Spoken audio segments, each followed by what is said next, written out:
us at 8 o'clock to reconstruct and deconstruct what they've put and construct again what they've put in their manifesto.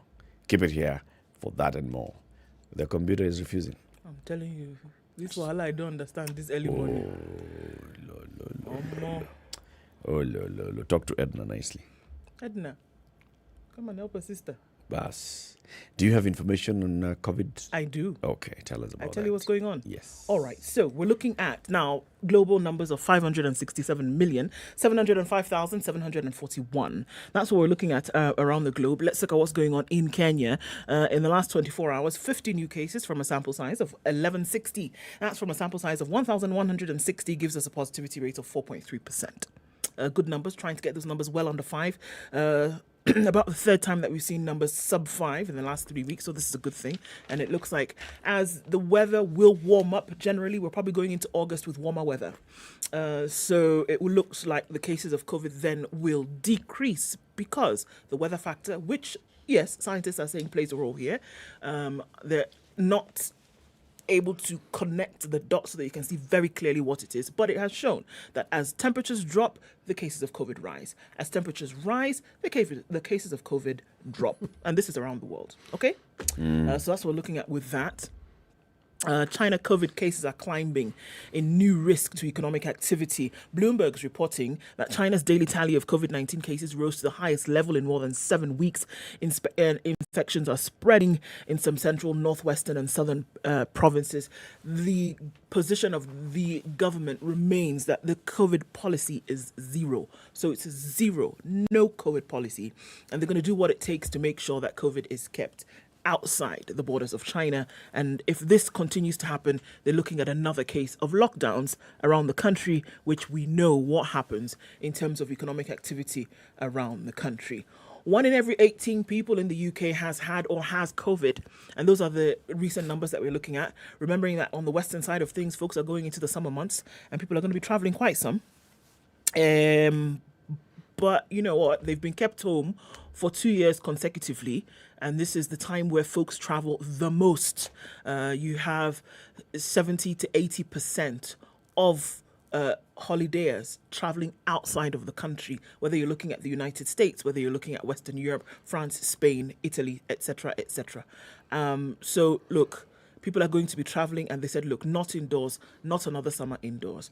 But we're looking at about 20% of the population having been infected or currently infected with COVID. Then maybe it's an eyebrow-raising moment. But what do they say? Put your mask up. If you've been vaccinated, get your double vaccinations and get your booster shots, which is something that they've rolled out quite some. So what's going on in the world of COVID? 17 minutes after 6, live streaming the show as usual on YouTube and Facebook, SpiceFM KE. If you're online, you can also just jump onto Twitter or Instagram and say hello to us. Tell us where you're tuned in from this morning. We'll do the usual roll call, acknowledge your presence, and announce your salams to everybody else. Let's first take a look at the weather forecast.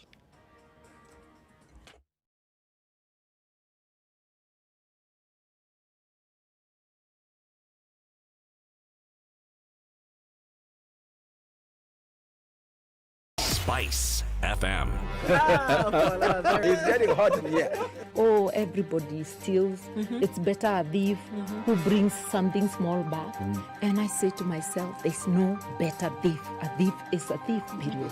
All those bribes, how much they're getting per year, how much inconvenience they're causing. As much as you call it a small case, it's worth it to be convicted.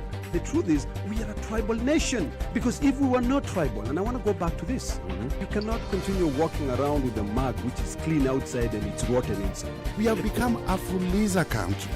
We have mortgaged our country because of debt. You've got one chef working and the assistant chef wakati anatakana koroge unga nini hayuko. This is the situation.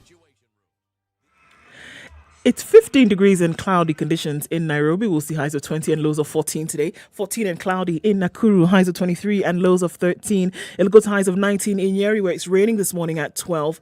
And 14 degrees and cloudy conditions in Eldoret, highs of 21 today. 22 and light rain in Mombasa, highs of 28 and lows of 21. And we're looking at rain showers in Malindi at 23. We'll see highs of 27 and lows of 21. Rain showers continue in Kisumu this morning at 18. We'll see highs of 27, and it's also raining in Kakamega at 16, highs of 26 and lows of 16. Let's look out into Kampala, where, yes, you guessed it, it's raining as well. Highs of 27 and lows of 18, and the rain is also spreading into Dar es Salaam. 21 degrees, highs of 28 today. Looking into Johannesburg, it's clear at 7, highs of 18 and lows of 5, while Lagos is mostly cloudy at 25. It'll go to highs of 29 and lows of 24. It's 20 degrees and clear in Kinshasa, highs of 29 and lows of 20. Looking out into Beijing, 33 Sunday afternoon, it's sunny. It'll see highs of 34 and down to lows of 22. 18 degrees and cloudy conditions in Paris, highs of 38 today, a really warm day. And we look out into London, where we'll see highs of 36 and currently at 19. It's cloudy Sunday night in New York at 26. Coming into Monday, we'll see highs of 28 and lows of 23. Spice FM. Spice up your life.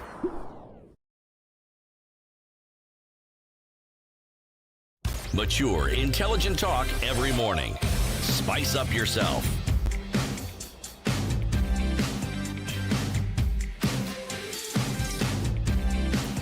All right, 20 after 6. Dave Chappelle, thank you very much. The words that are spelt the same with and pronunciations are called homonyms. Well, okay, yeah. Okay. Homonyms are spelt the same, but they have different meanings. Okay. Homonyms. Homo being the same. N'est-ce pas? C'est ça. All right. Peter Joroge says, good morning, tuned in from wherever you're tuned in from. And he says he's here to get inspirational wisdom from CT's Proverbs. So, CT, he's here for you, man. Are you ready? Peter Joroge is the man you ought to have in mind this morning. Givima Munyu is well represented by Helen Jaguna. Idewa Francis says, good morning from Mombasa. Synonyms ni maneno zilizo na... Okay. Say it again.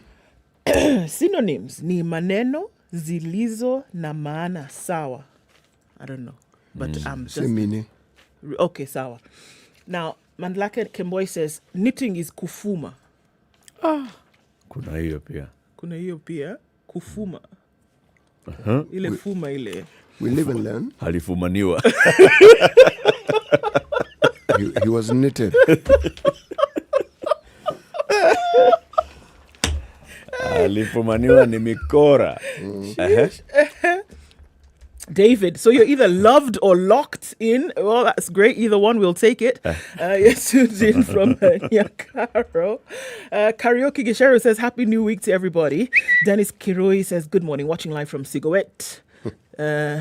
Nice to have you in the room this morning. Morris Oyando says, good morning, tuned in from Ombay. Keep the peace, he says, indeed. Tuned in from Mombasa, where Evans Oyuka is this morning. Silas Wanyama says, good morning. And Muyoka is also tuned in to the situation. Kapenguria is where Dennis is. Ondicho says he's tuned in from Mwingi. And Edu is tuned in this morning as well. Quite tuned in. And it's good to have you in the room. Eddie Odor, good morning. Nice to hear lovely voices this Monday morning. Asante sana. Ndu, I too learned a new Kiswahili word. You're yanking my crank. Should I say? Where is it? Bingirika. Is to roll or turn over, overturn. He says you're also excited. All right. Good morning. Karibuni sana. Thanks for joining us in the room today. Kubingirika. Pungulu pa. Okay. Welcome to the Situation Room, everybody. Good morning, boys and girls. The proverb of the day is brought to you by Aquafresh We're Fresh now in the Gel. country of Namibia. Okay. There'll be 3 proverbs today, tomorrow, Wednesday. Okay. Proverb for today. Yes. Well, some may consider it not very environmental friendly, but here it goes. An elephant hunter does not stop to throw stones at birds. An elephant hunter. Or a hunter in pursuit of an elephant does not stop to throw stones at birds. Focus Yes. on the bigger picture, Yes. Literally. not on the flying small things. things. Not on the flying things. Yep. That's a good one. And it's a very direct one. Brush your teeth twice a day with Aquafresh Fresh Gel, the secret to long-lasting fresh breath, strong teeth, and healthy gums. Okay, let's take a look at the newspaper headlines. www.standardmedia.co.ke. Get yourself registered and get access to premium content, whether it's audio, visual, pictorial, or text. And once you identify some good topic or good article that you'd like to read, maybe it's a long form article, maybe it's what, for example, the Standard Group has been serializing, the Uhuru Legacy or the Kivumbi 22, and you'd like to put them all together so you can just later refer, put them in your pockets. Yes, you can. Pocket by Mozilla. Indeed. So a place where you can store a lot of this information that you read on a daily basis. So you look through the papers, for example, and you see this story, and you find them online, and you want to be able to put them away to be able to read them later because you don't have an opportunity to do so just now. Mozilla Pocket by Mozilla allows you to do that, and you can download it on the Google Play Store, Apple App Store, and have that app then available to store all your stuff in your pocket, and you can read it later. Yes. Yes. So, I want to start on this one. Please. There's a World Athletics Championships taking place in Oregon, USA. Yes, and things have happened and things are happening. So earlier this morning, there was a 10,000 meters. Was it? Very late that night.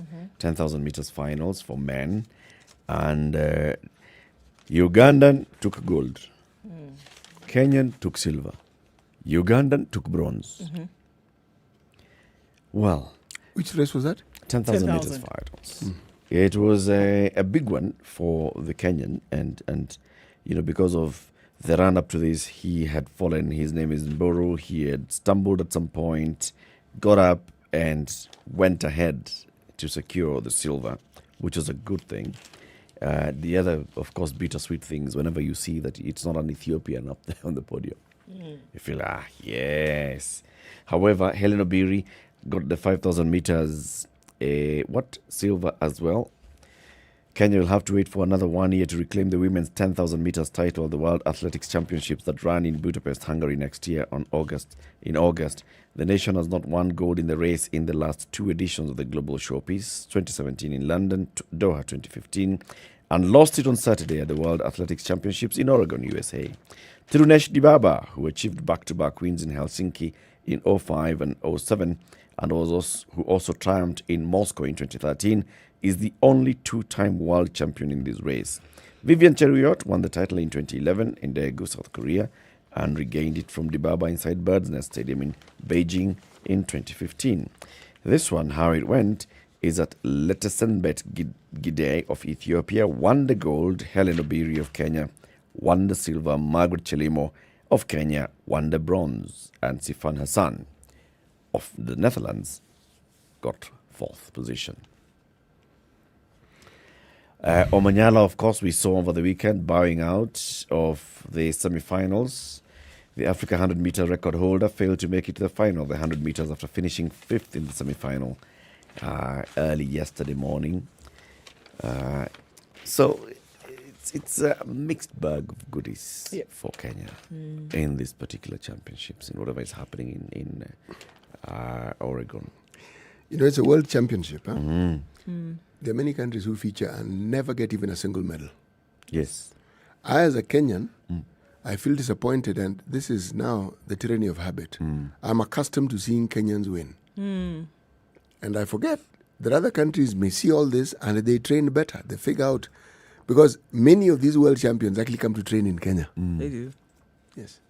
They do. So they've understood that if these fellows keep winning these races, there must be something that they're doing that we don't do. So why don't we go and learn from them and see what we can do? It's interesting that you say that, because then even from these world championships, we've seen also that the stock of athletes is getting younger and younger. Yep. You have some people who have been there for some time. Your Tyranish Debabas, of course, and Helen Obiri. And if you're looking at the shorter races, people like Shelley-Ann Fraser-Price, who's done wonderful things at these championships. But then you're looking at a younger stock of athletes. So it just goes to what you're saying, CT, is that younger athletes are coming up. People who may have otherwise gone ignored are also coming up. I mean, we're looking at right now what happened with Jamaica, where the US, for example, was, hogging the space, as it were, for all the short races. And then 10 short years ago, Jamaica burst into the scene and has held that for some time. Who's to say that in the next 5 years, you will not see another nation of sprinters come up the way Jamaica did a decade ago, So people are not just sitting back. People are saying, look, we're training, we're working at this. Women who held the short sprints for the longest time, the likes of Talu and such. Shelley-Ann Fraser-Price has been there. But then you have people like Asher Smith who are coming out and saying, look, we also are trying to, get on the table as well. The 3,000 steeplechase race was considered to be a Kenyan domain. Yes. Not so anymore. No, not really. We've had people coming up, one could argue, unlikely winners, taking it, which means they study, they watch, they learn, and they put into practice. Absolutely. Like this dominance between the Kenyans and Ethiopians in this middle long distance races, the Ugandans are coming up more and more and more. Yep. The next 5 years in the world of athletics will be very, very interesting to see how that happens. But let me just tell you this.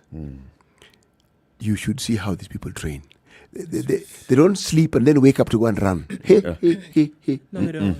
I've had occasion to watch. My friend, just watching gets you tired and you start feeling pain. Just watching. Yeah, it's what they put. It's their bodies morning, through. lunch, evening. They put in a lot. They put in a lot of practice. By the time you find someone winning that race, respect that person. By the time you find somebody competing in that race, winning is a whole different universe. Yeah. Competing at that level is ridiculous. To be able to qualify on global times, for example, my God. You see, this is the whole point. We don't fet these Kenyans enough. As much as we should. When you see the list of honors, like a recent one has come up, these are the leads should dominate it. Yeah. People who put Kenya on the map should dominate it. Sure. The individuals who have clearly given service to the nation and they should be there. But there are others you wonder, what on earth did this person do? Indeed. Or who is this person? The who, you leave it aside because you don't know most of the people you see in that list. But what did they do? Yeah. And you ask the question because people who've actually done something to bring the name of the country to get repute, you don't see them. Yes. You don't see them much. That's true. I think we just, all these guys need to come with their citation. Well, like the ones who receive on national days, like the ones who got on, what day was this? Madaraka. Was it Madaraka Day? The ones who actually got announced and fitted on Madaraka Day, and they went to shake hands with the president. You heard the citation and you're like, okay, yeah. Sure. All right. I understand. Yes. Okay. So this military woman was the one who was in charge of the entire refurbishment here. Okay. All right. It's a good thing. Yes. So this man has done this, and the other. Okay. Okay. We It's a get good it. thing. We get it. So but like you're saying, CT, and we've said it many times here, our athletes deserve a place on that podium. They do. They deserve to be going and shaking the president's hand and saying, all right, yes, this is Ferdinand Manyala. Despite everything else, he ought to be getting something big. He ought to have been given a long time ago because he's done something that the last time this happened was God knows what, in the 1970s? A Kenyan Sprinter. at the World Championships. Yes. In the semi-finals of the World We've Championships. never Semi-finals of the We've World Championships. never had it. It's a big one. It's Yes, a big it one. is. It is 27 minutes to 7. Let's take this break. Let's see how the roads are looking like. It's Monday. It's going to be busy, isn't it? Yes. So we'll be looking at that. Election bill and Oma. Make sure that as you are thinking about the election, it's 21 days to go. Exactly 3 weeks. Are we prepared to go elect our leaders and come back home? And whatever happens, we'll maintain the peace. Right? That's why we have institutions in place. We have all these electoral management bodies in place. Let them do their job. If they don't do their job, we come back and tell them you did not do your job, and we are firing you, or we are reconstituting the body, or we are changing the laws. But we shall maintain the peace. This is the Situation Room, the only way to start your day.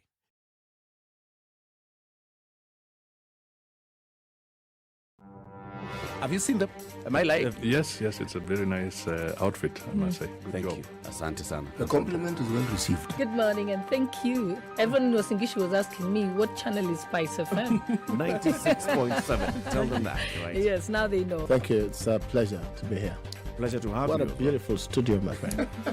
I've been to other radio stations, but I've never seen anything like this. Thank you, and it's very nice to be in a modern studio. Absolutely brilliant. And I have to say, it's a very cool ambiance here in your radio room.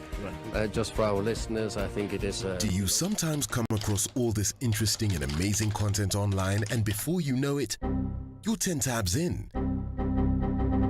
Or sometimes your browser refreshes itself and you lose that video or write-up you were keen on. In these moments, I bet you wish you could store this content somewhere so it's accessible to you when you need it or want to share it. Well, you can. It is as simple as putting it in your pocket. Thanks to Pocket by Mozilla, you can curate what you love, save it to your list, and access it even when you're offline. It gets better. You have the option of listening to your favorite articles, and before you ask, of course you can watch video content as well as even when offline. Filter the best of the internet and download Pocket by Mozilla now. Available on iOS and Android. Stori zetu kikwetu. Guess what? Cold Stone Creamery has amazing deals for you to indulge every day. This month, enjoy deals on 2 cups of creamy delicious ice cream from as low as 600 shillings and ice cream cakes from as low as 1,800 shillings. Visit any of our stores in Nairobi or Mombasa and indulge. Cold Stone Creamery, the ultimate ice cream experience.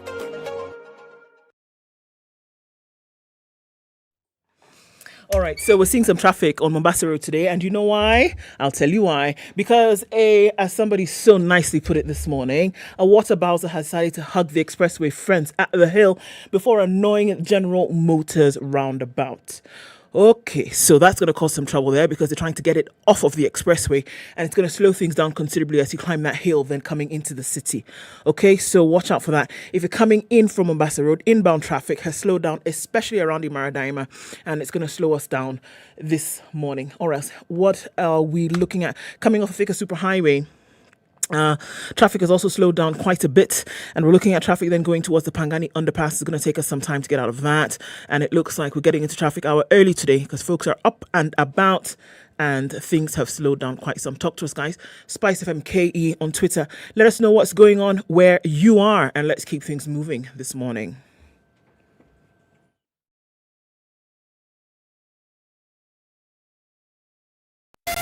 Spice FM, Malindi.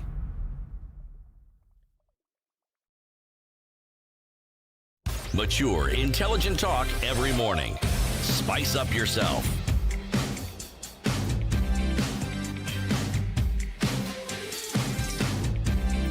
All right, 23 minutes to 7. What are you looking at? Okay, so remember Spice FM. There was, money for school tours, inspection, building new schools. Now, it would appear as though the Education Cabinet Secretary, George Magoha, and his staff were paid over 10 million shillings in allowances for touring the country to, quote unquote, monitor the distribution of lockers and desks. They were paid 10 million shillings too. Shall I say this again? No, this you must. Okay. Please start again from the beginning. All right. Education Cabinet Secretary George Magoha and his staff were paid 10 million shillings in allowances for touring the country to monitor the distribution of lockers and desks in schools. All right? Is that all they were? I mean, surely this is a bit mischievous. No, it's okay. You continue. Okay, carry on. Sorry. Auditor General Nancy Gathungu has said the expenditure incurred by paying days subsistence allowances to staff from Jogo House could have been avoided if officials from the county offices had been assigned the duties. So this is what happened essentially. Nairobi, Jogo House, team constituted, went around the country to inspect the lockers and desks distribution, not using the county education officers who were already in those areas, but Nairobi best suited to do this. Nancy Kadhongo said it would have saved us some money if we used the people who were already in the county offices. The Desks and Lockers project was part of a COVID-19 economic stimulus package that was meant to help in social distancing and promote local artisans whose businesses were ravaged by the pandemic. Professor Magoha has been visiting different parts of the country to commission and monitor various projects. 10,214,400 shillings was spent on the trips. The State Department has established offices in all these counties, and staff in these offices could have been used with minimum to no costs. This expenditure was therefore against Section 79 of the Public Finance Management Act, which states that a public officer should ensure that resources within the officer's area of responsibility are used in a way that is lawful and authorized and effective, efficient, economical and transparent. With the cost of a chair and locker for secondary schools having been set at 3,800 shillings, it means that if the funds were used prudently, institutions could have been provided with 2,688 units. Each desk for primary schools was to cost 2,500, meaning 4,085 units would have been supplied. Gadongo has faulted the mobile money transfer method used to pay the artisans. It's not prescribed by the new National Treasury and therefore is a breach of the law. Although the ministry sent authority to incur expenses totaling even me, I'm shocked. Can I read it again? Yes. Although the ministry sent authority to incur expenses to totaling 1,897,135,000 to all the 47 counties, no funding was effected, and instead the payments were centralized at the headquarters and effected using the M-Pesa application by Safaricom. The ministry has also been using M-Pesa to pay contractors who have been engaged in building classrooms to provide more space during the competency-based curriculum transition to junior secondary school. She said no explanation was provided for using a private application instead of using IFMIS, being the national payment system as per the Public Finance Management Act 2012. Under the circumstances, the management was therefore in breach of the law. During the project, the ministry supplied 622,357 lockers and 5,136 to 5,136 primary schools and 5,254 secondary schools. Okay. So contractors are paid by M-Pesa? Yeah. But M-Pesa leaves a record. It does, however. There's IFMIS. There's IFMIS, which is what you should use according to the Act. Yeah. Yes. And IFMIS does not have a transferring cost. This one, Kunaya Kutoa. Yeah. It's really appropriately named. If miss. If you miss, use M-Pesa. If you miss. And you most likely will. Will miss. You will miss. Use M-Pesa. So how many staff are we talking about? Okay, there's a first issue is headquarters staff who are going to do the inspection. And she says ground staff should have done the ground inspection. She's saying, and the Act is also saying, that the ground staff shall do the inspection. that you must use funds in an efficient, economic, cost-effective manner. Okay. And this would have been one of those. That's okay, but there is also, it's an RRI and it requires supervision. No. You have education county officers. Nisawa. In every county. Yes, you do. Yes, Nisawa. Just like the way we see. So is she saying that Magoha should not be going around? Yes. Quite simply. Does she not leave her office? To go where? This Nancy Gathongo herself. To go where? To go to the counties. Look, and she's doing audits. What do you think Magoha and his team were supervising? Of course, the provincial education individuals had their report. Yes. It is this they go to confirm. So it is not that they had not done their work. If Magoha doesn't go to confirm these things, how do we know it has been done? Yes. After all. How can he report it? Yeah, we have schools. Yes. We have schools which don't even exist. We have students who don't even exist. So do you think it is difficult to have desks which were never made? That is nothing. I mean, if an entire school doesn't exist and it's in the system, even if you made the payments through IFMIS and you made it through, it doesn't really matter. The two are not related in any way. Payments were made. We get that one. Yeah. But whether that relates to desks actually having been provided for, that's a completely different discussion. Is she saying that there were desks which are on paper but are not on ground? No, she's saying that more desks then could have been even made. If we had saved the 20 bob, but surely... if Magoha did not sleep in hotels... No. The question is, do you really think that the expenditure by the ministry officials was not budgeted for? Is it possible to spend money in government? I mean, you can, yes. But government money, you budget for it. If you don't budget for it, it becomes... Because I've listened to that article that you've read. Nowhere does it say that they spent money which was not budgeted for. Nowhere does it indicate. She's just saying that they misbudgeted funds. Instead of this putting money could have been used for building more desks. 10 million shillings could have built more desks. Actually, and that you have people in the county who could have done this work for a minimum or no cost. They did the work. Magoha has learned the hard way. Rather than trust his people. No, this thing of being told it's been done. You've said it's been done. Let me come and see. Yes. Oh, no. He has gone to places and he has said, okay, this contractor, we still have, I mean, you're supposed to have finished by yesterday. You haven't finished. I'm giving you until Sunday. And we've even read that story, those stories here. It's not complete. I'm giving you until this time. I want this thing completed. So if Magoha were to say this Monday morning, well, look, Miss Gathungu, really, this is what happened. I don't trust these fellas. And the reason why we see this is because I just had to go and confirm. And you reckon that Miss Gathungu will say, okay, no problem. And now that you've explained in this manner. No, she's doing her work. And she has presented it as she is within her rights and within her purview. But reality is, remember we had a situation where we were upgrading, painting, and doing the sort of things you do to stadia when the former President Daniel Arap Moi died. Remember? Yes, sir. It was not Magoha or the Minister of Transport who went to supervise. It was the President who went to supervise. Why do you think he did that? He wasn't bored on a Sunday afternoon. No. He didn't like something to do. He realized this thing. You think the President wasn't being given reports? He was being given reports. He said, okay. After all, the President was told that all counties were COVID ready. Beds, we have. Water, we have. Everything we have. Okay. Sent a team people to go and check. Only 5 counties were ready out of 47. Precisely. So I get what you're saying. I understand. So yes, Ms. Gathungu does an excellent job of alerting us to these things, and we thank her. But the truth of the matter is, if one were to rely merely on the reports, you'll fail in your job. You have to go and visit. If it costs, well, so be it. Let it cost. You have to do it.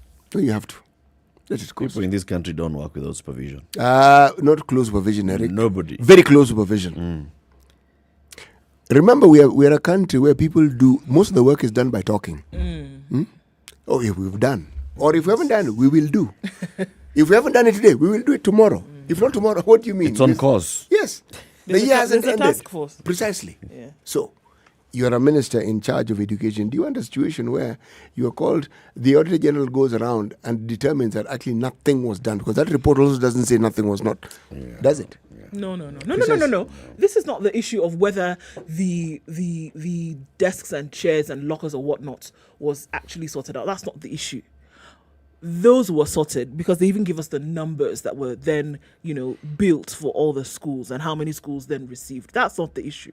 The issue now here being the oversight that was done by ministry in Nairobi. Did it have to come from Nairobi? Actually, it did. Okay. We understand this. In the absence of that supervision, this work that we're seeing would not have been done. That number may not have actually been 633,000. Guaranteed. Be much less. Listen to what Julia is saying. Nancy Gathungu gives credence to, if you want anything said, ask a man. If you want anything done, ask a woman. Okay, sorry. City? Yeah. What's in your headlines? Okay. Now, there is a story that I read here, which really, it's Iran. There is a lake in Iran. It's called Lake Urmia. Oh, Iran, the country. Okay. Sorry. Please. You thought it was Iran, what? Don't worry. Carry on. Okay, the country as opposed to? Okay. Iran cake. What? Iran raisins. Or Iran race. I ran the race. That's where I was. Right. There's a lake called? It's the largest super saline or super salty lake, one of the in the lake. Good. We're alert. In the world. Now, the thing about this lake that is actually making what's happened is making it reach the headlines. This lake called Urmia is this. The lake has dried up. Yes, and it is super salty. No, it's dry anyway. It's dried, and they're arguing. You see, people have been protesting that it's been shrinking since 1995. Uh-huh. Okay, just the other day. Yes. Wow. Now, this thing has hit the headlines because the Iranian police arrested several people for disturbing security when they were protesting about this particular lake. Okay? Regarded the Middle East largest. In the Middle East, considered largest lake. What is? But people also use it, salty as it is, people have found ways of using it for farming. Okay? Wow. Now, details as to the distributaries or the rivers that feed into the lake isn't in this particular article. But what caught my attention is how not only were they arrested, but the people who were protesting were described as evil, hostile elements who have no other objective but to destroy public property and disturb the security of the population. What was their protest about again? The government has neglected the lake. That is why it has dried. And the ecosystem around the lakes. The government has not given the lake food, it has died. It appears that the government has not been feeding this lake. That one is clear. Since 1995. Yes. 27 years, the largest lake in the Middle East dried up. But remember, part of it was because of the prolonged droughts, extraction of water. This is the key thing. By farmers for around, farming and for dams. Now. So they gave the river an outlet. Precisely. And it wasn't commensurate with the inlet. Okay? And it should not have an outlet. Yes. Why this particular article became of concern, it reminded me of how it is resources can be utilized to the point where it is completely extinguished. My thoughts went to KRA and the way they keep taxing us.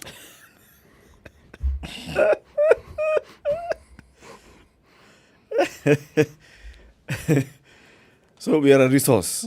No, we are. KRA has figured these guys. We will run dry. I'm telling you. That is precisely where I'm going with my discussion. We will run dry. Are you, for example, then supporting the Agano presidential candidate and his proposal to cut pay by 50%? No. That's a simplistic way of looking at this issue of taxation. No, that's populist. I will cut. That's not the point. There is no economy on this planet that has grown through taxation or overtaxation. And our people seem to think that they want to reinvent this thing which has never been invented, has been tried, and the results have been the same. It has been failure. So what do you want KRA to do? KRA? Stop taxing. Oh, no. KRA has a target which keeps being raised by the government, and the government has figured that the best way to go about doing this is just raise more money by just taxing your people. I am saying there are experts in this country who can provide alternate ways of ensuring there is enough money to tax. You see, if you remove money from people, they will not continue creating value. It is that value that increases the potential of what it is KRA can tax. It's not a difficult argument. But you keep taxing, you'll get to a point where now you're going to chase people and they will be determined to avoid paying you the taxes. And when you do get it, all you'll be doing is losing ground that you've actually made. KRA has done a sterling job of making themselves user-friendly.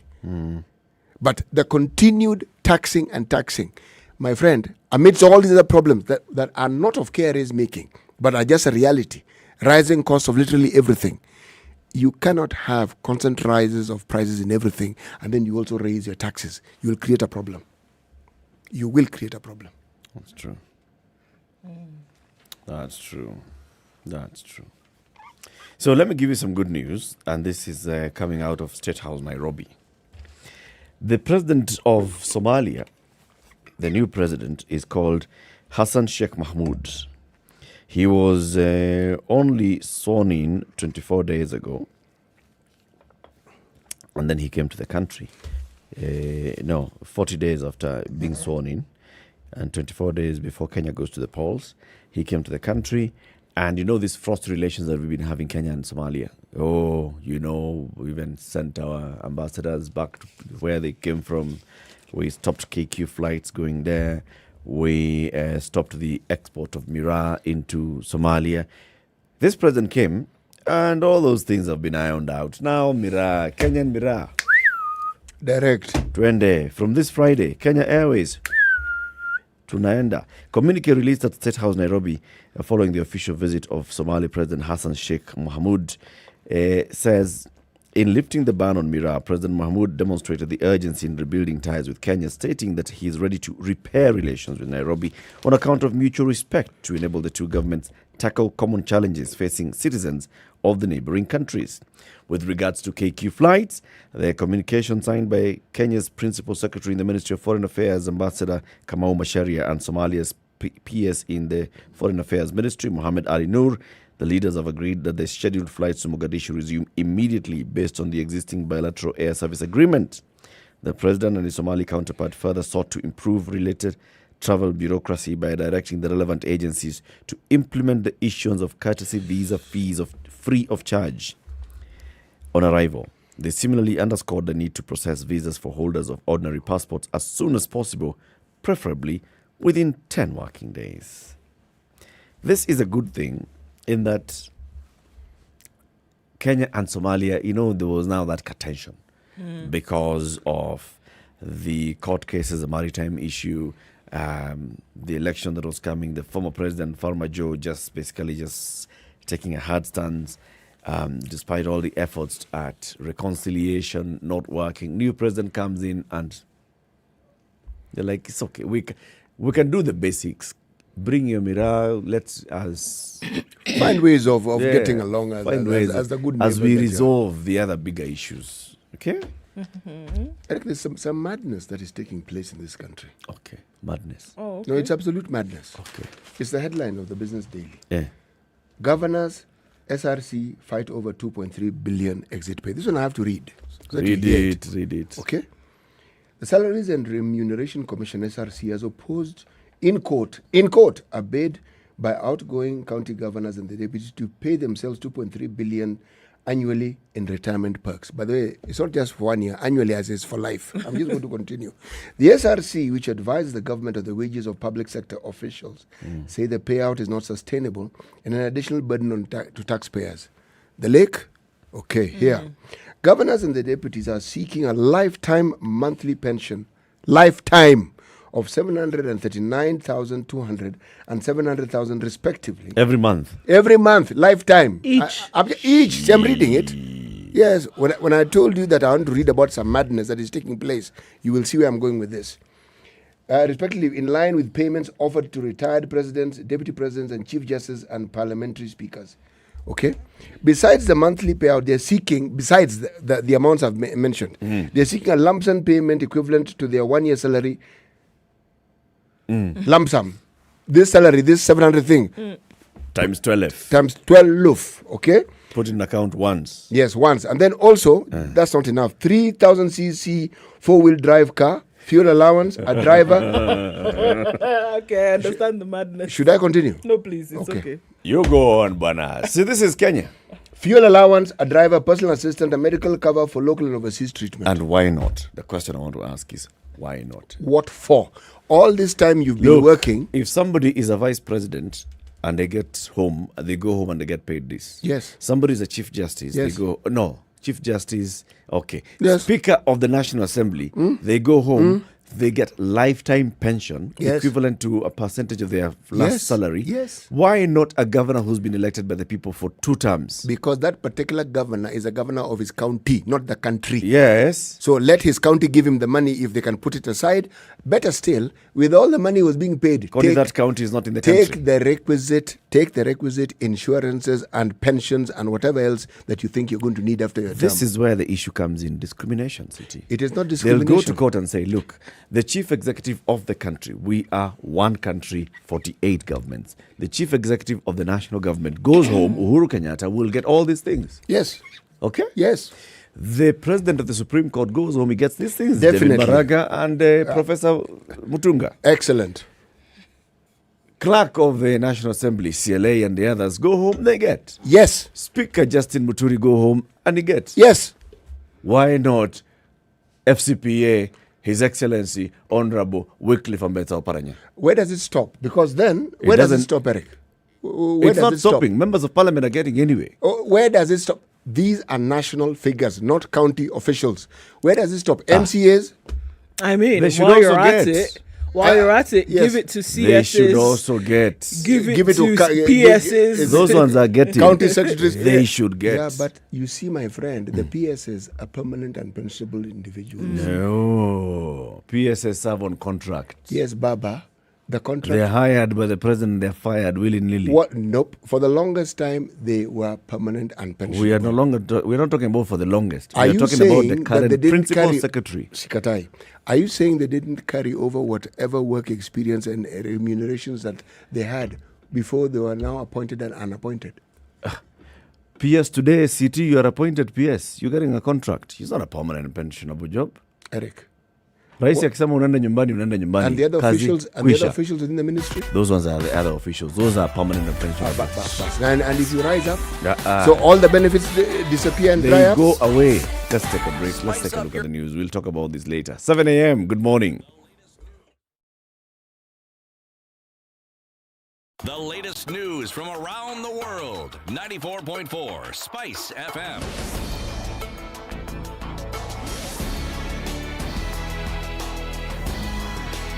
It's in Seychelles for a 3-day state visit. He was received by the Seychelles Seychelles International Airport by his host, President Wavel Ramakalawan. During his visit, the president will hold bilateral talks and witness the signing of agreements geared towards enhancing cooperation between the two countries. The president also is scheduled to address an extraordinary session of the Seychelles National Assembly. Kenya and Seychelles already cooperate in many areas including trade, maritime security, blue economy, parliamentary exchanges, commerce, youth development, sports, culture, and fisheries, among others. This is the first state visit by President Kenyatta to the Indian Ocean island country. To matters politics, and Azimio la Umoja One Kenya presidential candidate Raila Odinga declared ODM's Anthony Oluoch as his choice for the Mathare MP seat. During a rally in the constituency, Raila said he was aware that Oluoch and singer Kevin Bahati Kioko, both whom are in Azimio coalition, are contesting for the seat. To the supporters, Raila's act to hold Bahati's hand first appeared to be an endorsement before he announced otherwise. Huyu Bahati ni mtoto yangu. Sawa sawa, yeye nitampatia kazi katika serikali. Sawa. Bahati, who did not like that move, stepped out of the van that was hosting Raila Odinga and he himself and walked out. Now, Azimio la Umoja One Kenya presidential running mate Martha Karua has cautioned Nairobi gubernatorial aspirant Polycarp Igathe that he will face Raila Odinga's wrath if he fails to perform after being elected. Speaking during a campaign tour in Nairobi, Karua vowed that the Azimio camp will address the sanitary conditions experienced in the region and low living standards.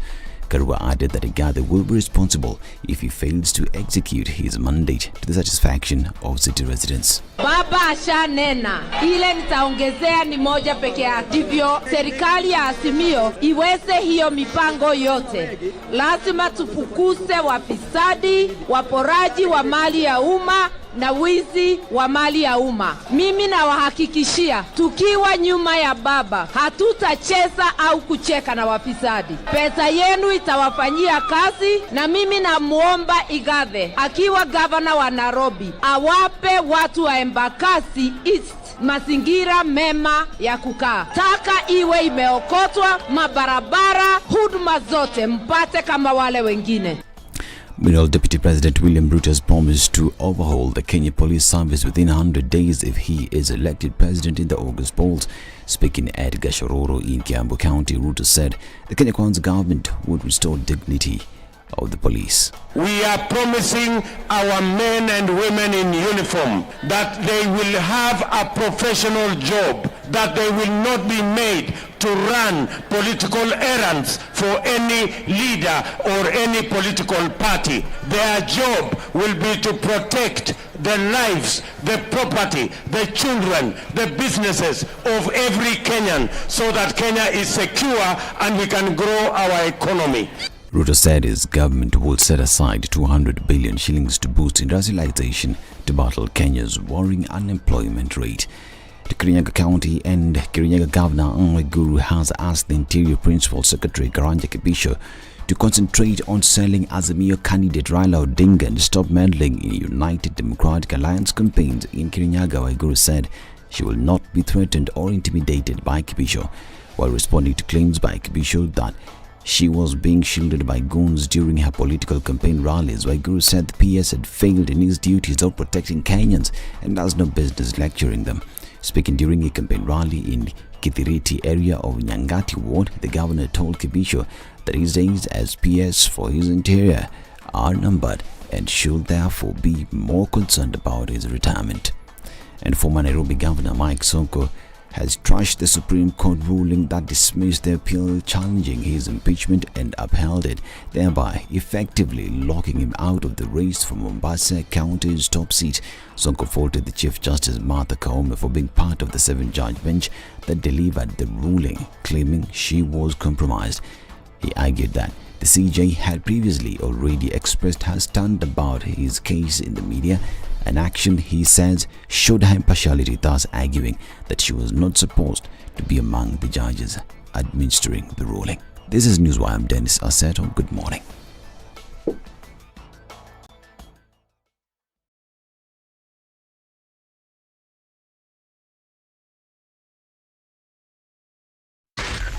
Spice FM, Nakuru.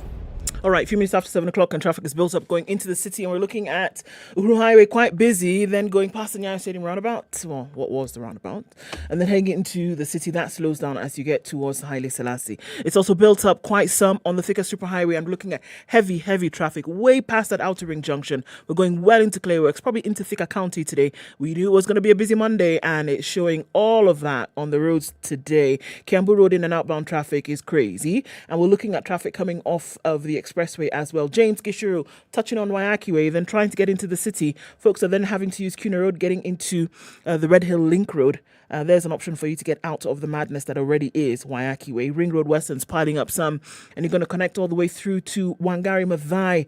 That's where we see the traffic today. Having built up some, getting onto Murang'a Road and into the city by the Globe Cinema overpass also is doing the thing. Let's look on the eastern side of things, where Kangunda Road, really crazy, Juja Road, everybody connecting with Outer Ring, which also is taking some traffic off North Airport Road. So is it traffic hour? Yes, it is. Started early. Let's take a look at things in about half hour and see how they may have changed. Let us know what's going on in your neck of the woods. Talk to us, SpiceFM KE on Twitter.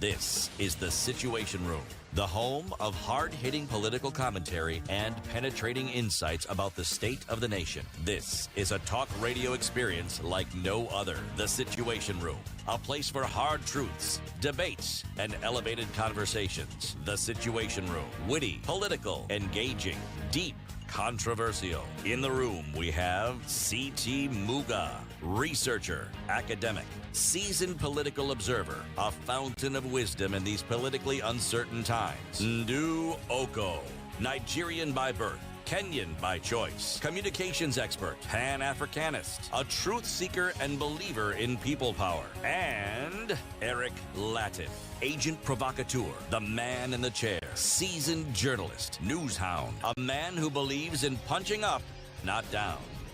This is the Situation Room. Good morning. It's 7 minutes after 7 on the 18th day of July 2022. Kenya's biggest conversation.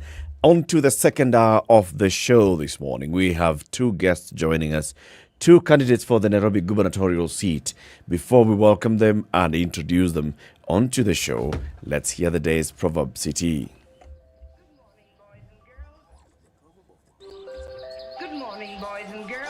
The proverb of the day is brought to you by Aqua Fresh Our proverb for the next 3 days come from the country of Namibia. Today's proverb, The hunter in pursuit of an elephant does not stop to throw stones at birds. The hunter in pursuit of an elephant does not stop to throw stones at birds. Mm-hmm. Doesn't get distracted. No, it doesn't. Hopefully. Stay focused on the big thing called elephant. An elephant is big. Comparing to birds, yes. Not small things. And you will Flutter note, about. yes, the stone throwing is directed at birds, not the elephant. Not the elephant. I don't think. One might argue that stone throwing at an elephant would be inconsequential. Actually, yes, it is what you refer to as a complete waste of time. Yes. Okay, that's a good one. From which country? Namibia. For the next 3 days. Thank you. Today being Monday. Brush your teeth twice a day with Aqua Fresh Gel, the secret to long-lasting Okay, fresh breath, everybody, strong teeth, and healthy 80% gums. of Kenyans watched last week's Nairobi gubernatorial debate being conducted by the Presidential Campaign Secretariat at the Catholic University of Eastern Africa. We saw there were two debates. There was an earlier debate that brought in four gubernatorial candidates, and then there was a second debate that had two gubernatorial candidates. The earlier debate, everybody was talking about two gentlemen who were there. Kenneth Nyamwamu from the United Progressive Alliance and Herman Grewald from Safina Party. We have them in the studio this morning. Good morning, Kenneth. Good morning, Herman. Good morning. Good to have you on the show, Kenya's biggest conversation. Kenneth, you've been here before, so allow us to welcome Herman Grewald to the show for the first time. That is called the hot seat, what you're occupying, Herman. You don't seem phased at all, but that's a good thing. How did you find the debate last week? I think it went quite well. I found myself in my element. Normally what happens is if I see a situation would lead to maybe putting me off or creating some anxiety, I show up fairly early before the event. So even for the debate, I arrived at 2 p.m. I just walked around the auditorium, became comfortable. And I've been preparing for the debate because I knew that this would be my time to shine. I've been a lawyer, I've been a lecturer as well. So when it comes to speaking, that's something that I have a fair amount of experience in. And I knew that that would be my time to shine. Dude, how old are you again? I'm 25 years old. Okay. You've been a lawyer, you've been a lecturer, you have Eric, don't look time at me. I've never been a lawyer.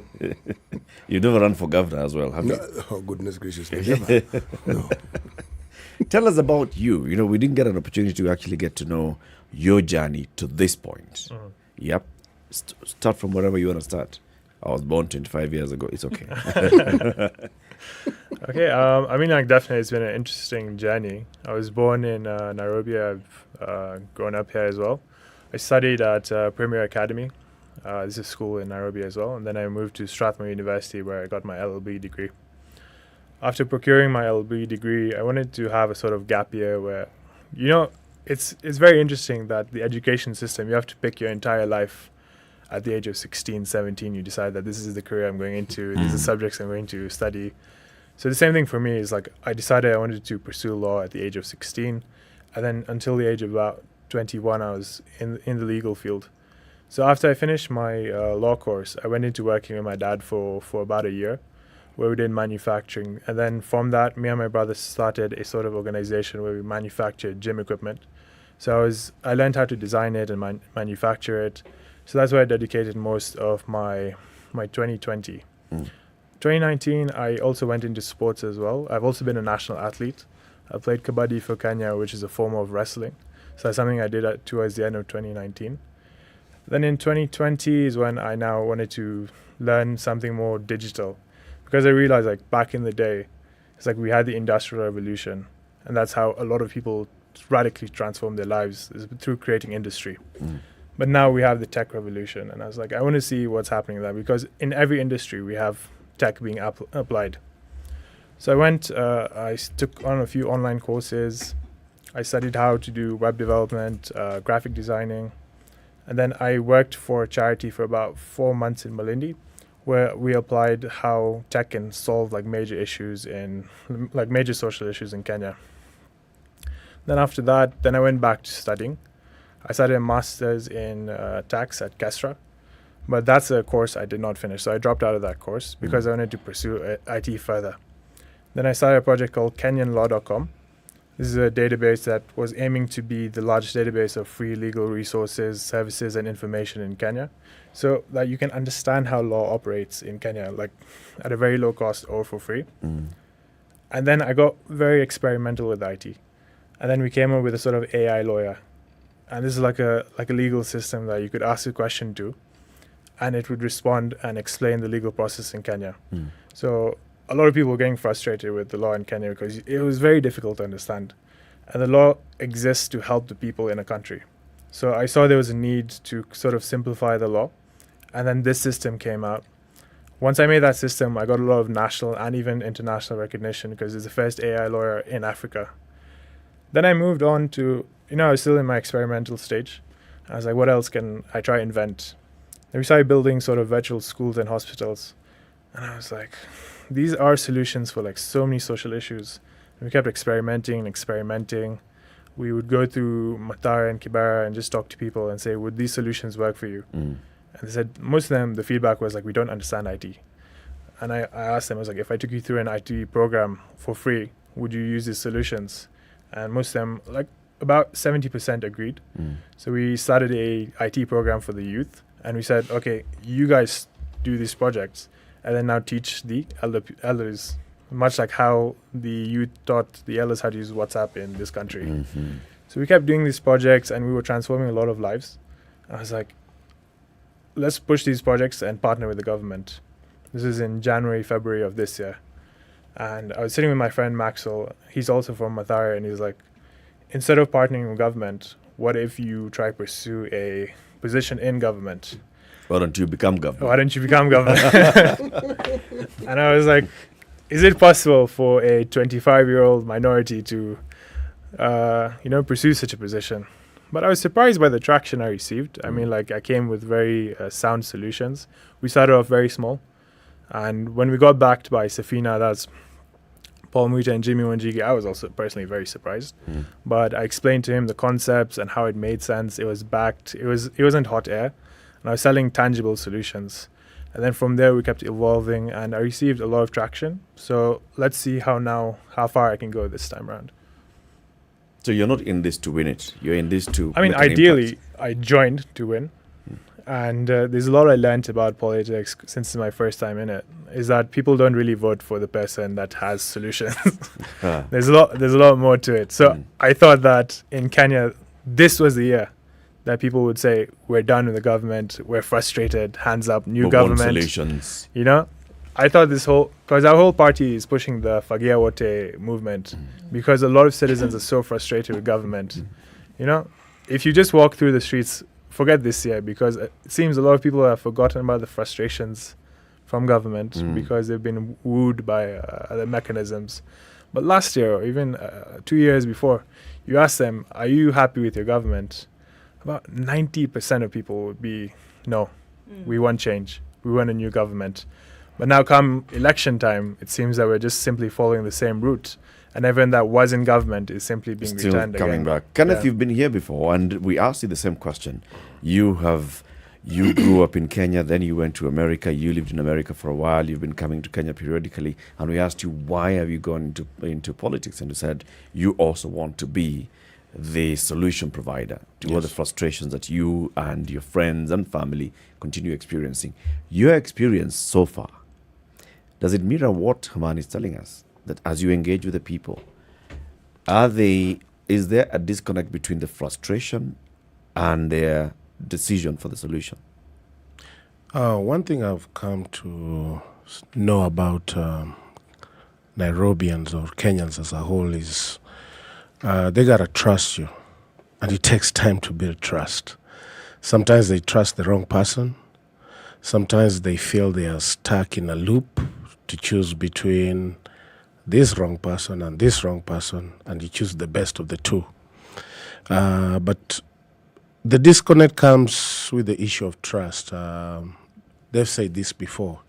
How is it different? So it takes time for them to know you before they can. So it feels like there's a disconnect, but there's also an issue of trust. People have lied to us before. how sure are you that you're going to be the changer? So it takes time for them to trust you. As we're looking at the race towards the governor of Nairobi, there are very, very, very many issues that are being brought up. And we cannot run away from the importance that Nairobi begs for the country. So obviously, the person who sits in that position, in as much as the person ought to be right politically, has to be right administratively. And then to also understand the needs of the citizens of the city takes a real understanding of what is actually happening on the ground. And I guess this is for both of you. Then what would you say would convince Kenyans, Nairobians, that you actually have an understanding of what is happening, as they say, on the ground? Nice. So, I mean, I've done a lot of research before I entered politics. I was doing a lot of charity work prior. So I would just walk on the streets with my clipboard and my pen and conduct my own personal surveys, see what are some of the frustrations people are having, and then compare them with what's reported online in these articles and in the media. So even there's this conversation I had on a IT project called One Nairobi that allows us to even track complaints. I don't know if you've gone through my manifesto. I touched on this system. So is that if, for example, you live in a certain area and you're frustrated by maybe the water shortage, or even something simple like your road has too many bumps, you submit it into the system called One Nairobi, and then people can vote on that problem. So if I see that the water shortage in a certain area receives several upvotes, it's now something that we need to concentrate on heavily as a government. So there's many systems that we have in place that can allow us to even understand things that we haven't seen. And even we'd have a lot of people researching what is happening on the ground. So there's two systems I'm always using. That's the analog and the digital systems. For you, Kenneth? Yeah. Yeah. Okay, so I think when they say you got to be on the ground, you got to actually meet the people, talk to them. So like our campaign, what we normally do is when we go to talk to them, before I give my speech on what I'm going to do for them, I let them tell me what their biggest problems are. When we went to Nyeri, they said they need electricity, they need sewer systems, they need assurances that their houses are not going to be destroyed. And they also need a pathway to get title deeds. So that's what I go from Nyeri. So when you go to a place like Landimawe, they want sewage systems, they want water, they also want assurances that their homes are not going to be destroyed. So it's different. All over Nairobi, but there are recurring themes, we need a sewer system, we need water, we need electricity. So that's how you come to know what problems people are facing in Nairobi by actually being on the ground. Yes. That you've taken time to understand the problems that people have, I think both of you presented it reasonably well. That Harman, you came up with IT solutions. I haven't heard of any other gubernatorial candidate coming up with IT solutions like you have. But when it comes to solutions and what Nairobi needs, there have been integrated plans. I refer here to the JICA, integrated plan for the city of Nairobi. They went into great details of talking about not just what is needed, but how it can be done. Now, my question to both of you is, have any of you looked at that particular document and others that have related over the past to the problems that Nairobi has and how this can be resolved? Because they actually talk about solutions as well. Any of you can start by responding. I have looked at the document. Just like other documents that have been written, that have been greatly written, one that comes into mind is sessional paper number 10 that was written way back by Anyang' Nyong'o. Great paper, great solutions, but they just put it on the wardrobe. And That's one of the problems, problems are raised, solutions are given, practical solutions are given, but they are never implemented. So one of the challenges for somebody who's going to be the gubernatorial candidate is to actually see, we have this blueprint over here. What can we use to change Nairobi with? What is practical at this point? Some may be practical at this point, some may not. So you have to look and see which one you'll be able to implement, which one you'll not be able to implement. Also, another thing that comes in the way is the MCAs as well. You might really want to implement a solution, but that impacts a particular area in a certain way, and the MCA will have something to say about it. They will either block it or they will allow it. So it's a big challenge. Now that you're saying you have looked at some of those blueprints, what do you think could be implemented immediately? Some of the things that can be, especially on traffic decongestion, we can start from there. There's a lot of solutions that we can start from there on a practical level that really don't need legislation. It's just to be followed. Like which one? We need to, personally I feel we need to promote, I don't know whether to call it offline or remote, okay, let me say remote working. It worked very well during the coronavirus time, and we need to implement that. But we also need infrastructure to be expanded. The IT infrastructure in Nairobi needs to be expanded so that, when you're working, you're not interrupted with slow connectivity or lack of connectivity thereof. So let's expand remote working, but before we do that, let's also expand our infrastructure. What needs to be expanded in infrastructure? I feel especially the fiber optic infrastructure that was put in Nairobi. Safaricom actually put some money into it, but I think that was a wrong move. It should have been non-partisan so that other companies can enjoy it as well. So you have Safaricom that put their money in, and now the other companies can't access it. Then they can't expand. So the other companies are put in a box. I feel that should be taken by a non-partisan organization, so as to speak, to expand the fiber optic networks in Nairobi, instead of Safaricom taking it over. Other companies as well, service providers are offering fiber optic connection. Yeah, but Safaricom is stronger. There is fiber, there is Zuku, the others who are doing the same. All of them using the national backbone, the national fiber optic backbone. So what exactly is the issue that you have with? I'm talking about the expansion of it. The expansion of it so it's accessible everywhere. Not all places have those access. Not all places are accessible to it. For example, if you are working with, let's say, for example, Kenya Revenue, and you live in,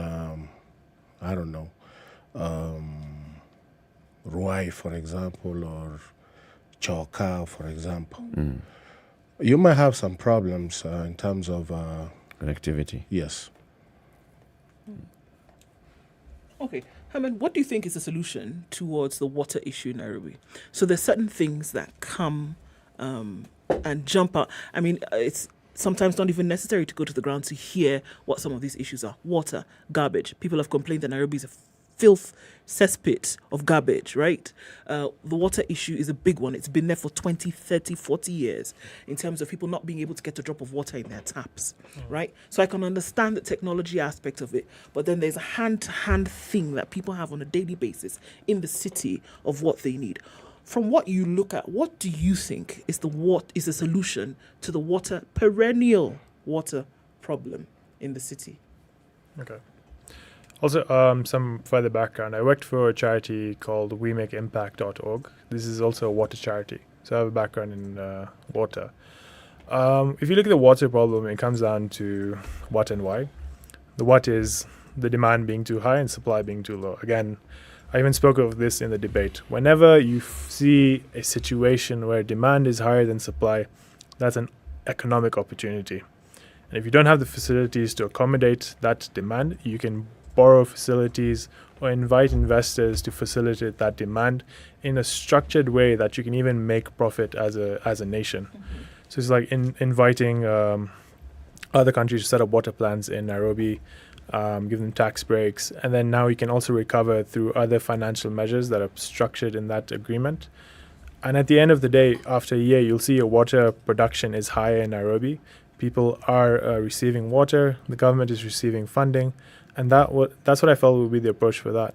If you look at a country like the UK, they recycle the water.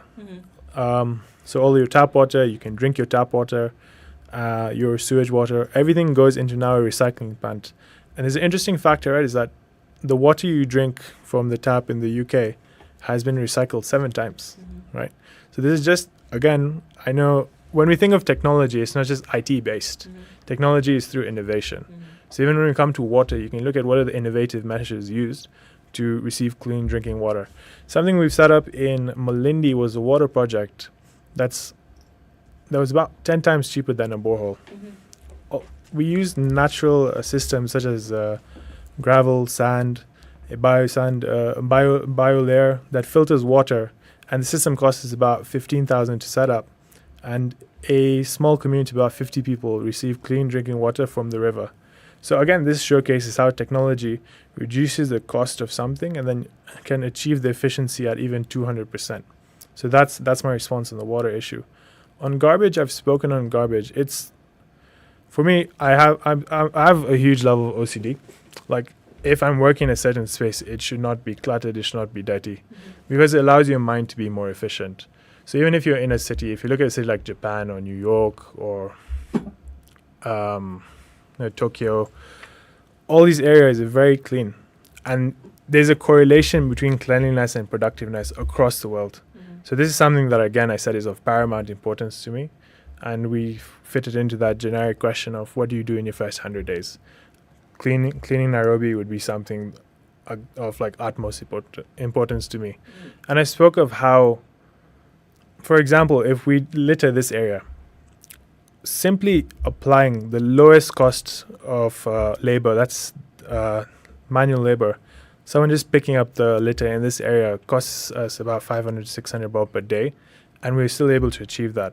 So with the budgets we have, we simply employ all these unemployed youth into a collection system and then now partner with a recycling plant. Like, for example, in Europe, it's cheaper to use recycled plastic than virgin plastic. So what European countries are now doing is importing shredded plastic from other countries. And I spoke of how we can now form corporations in Nairobi where people are cleaning, collecting the garbage, we shred the plastic, and then we export it. And then the people that are collecting the garbage can be given shareholding in the company that's exporting.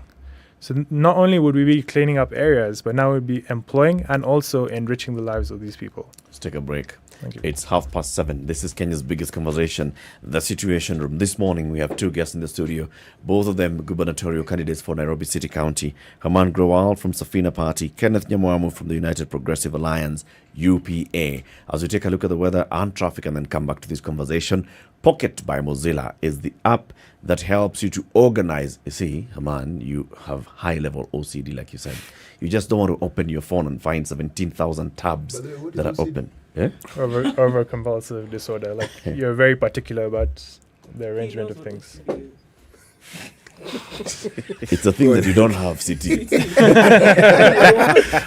I've just seen his workplace, and I'm just.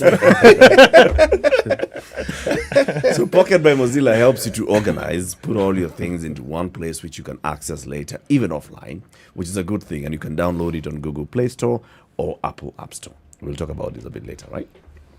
So first, let's take a look at the weather and traffic. Good morning.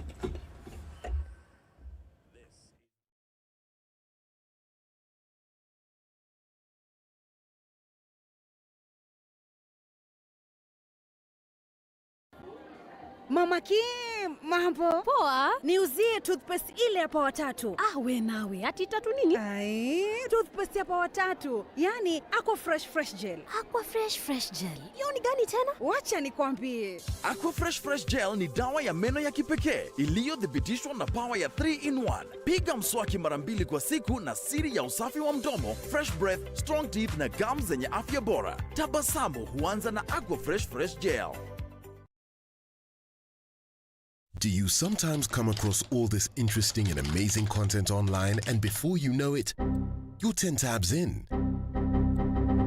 Or sometimes your browser refreshes itself and you lose that video or write-up you were keen on. In these moments, I bet you wish you could store this content somewhere so it's accessible to you when you need it or want to share it. Well, you can. It is as simple as putting it in your pocket. Thanks to Pocket by Mozilla, you can curate what you love, save it to your list, and access it even when you're offline. It gets better. You have the option of listening to your favorite articles, and before you ask, of course you can watch video content as well as even when offline. Filter the best of the internet, and Standard Group's Farm Kenya initiative is the umbrella entity for all agriculture-related channels, activities, and investments. The media platforms under the Farm Kenya initiative include the Smart Harvest Weekly Pullout in the Saturday Standard, KTN Farmers TV, a 24-hour agribusiness TV station, Maisha Kilimo, a weekly agriculture show on Radio Maisha, AgriTalk on SpiceFM's morning show The Situation Room, and Grind na Agribiz on Vibes Radio morning show Morning Vibes. Find us online at www.farmers.co.ke, an integrated website that creates and aggregates agri-content, hosts a digital marketplace, and wide range of agri-data. Other platforms include specialized events such as the annual Mkulima Expo, quarterly Farmers Kenya Breakfast, and dedicated social media platforms at Farm Kenya 254. Farm Kenya, working to secure your growth.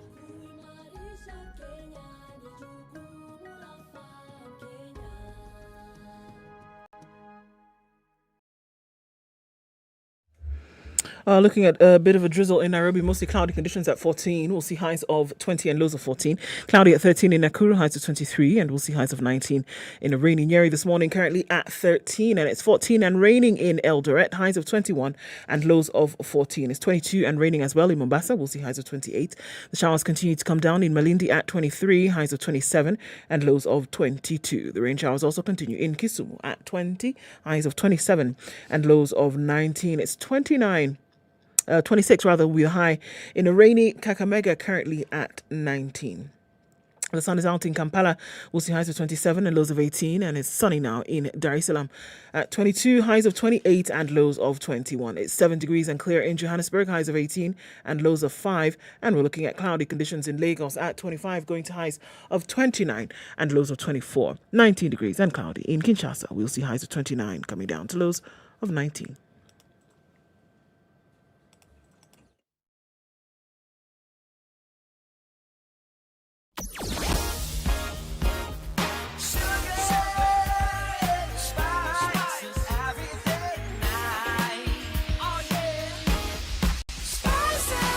All right, going on to North Airport Road, so we see some of it coming off then towards Outer Ring, and that still continues. Looking at some heavy traffic still on the Thika Superhighway coming out into the city.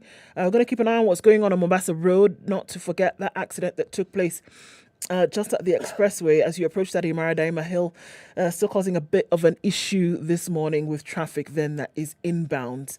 All right, so what else are we looking at? Eastern Bypass taking out some traffic as well. That was really heavy earlier on. And it continues off the Thika Superhighway into the city this morning. Let's hear from you guys. What's happening where you are? Talk to us on SpiceFM KE on Twitter.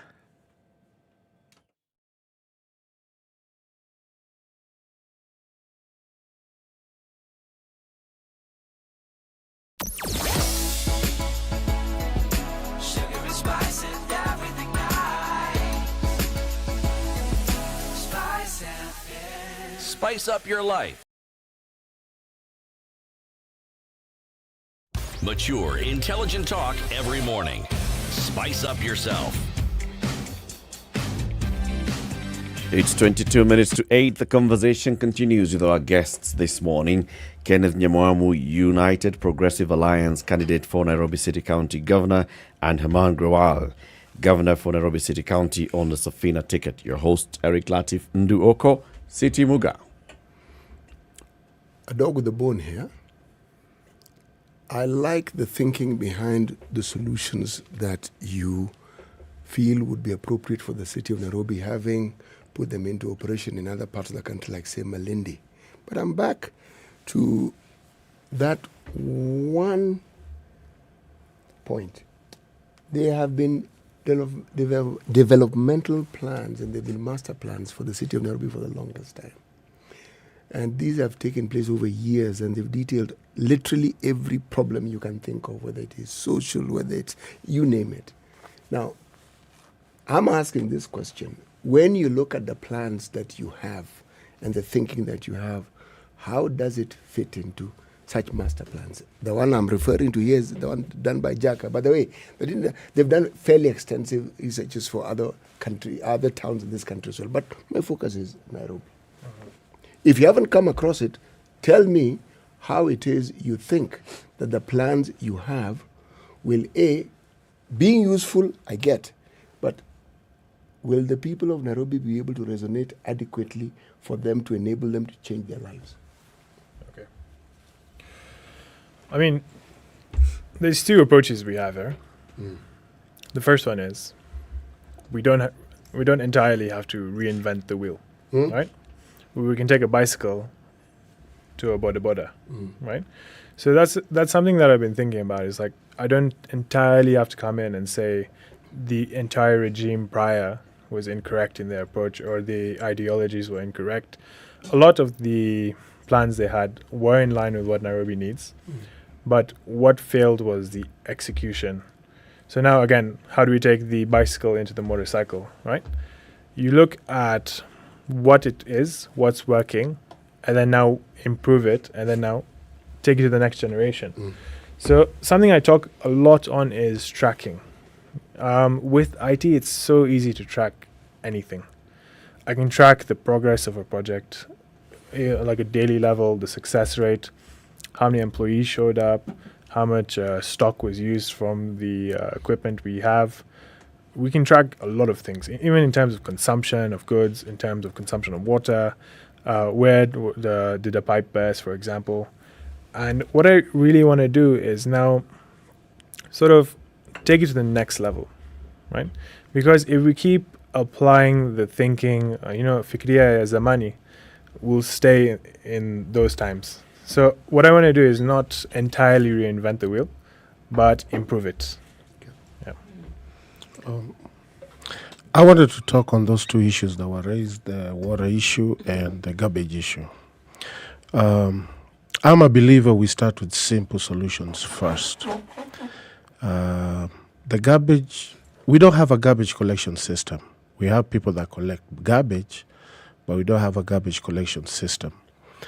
We need to go back to the 80s when people used to take out their garbage things out, and the city council will come pick them up, put them in the thing, and then take them to a site. Right now, what's happening is I think a lot of places, they're just putting the garbage in the paper bags, and then they come and the private companies bring their boys and they come and pick them up. Personally, I would like us to go to the old ways where everybody has a garbage can, one for garbage, one for recyclable. And this day, they take them out. We have trucks that come pick them up, take them to a site that's developed specifically to process in a sanitary manner.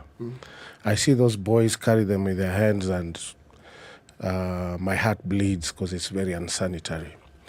So we need to go back to that. Develop a system.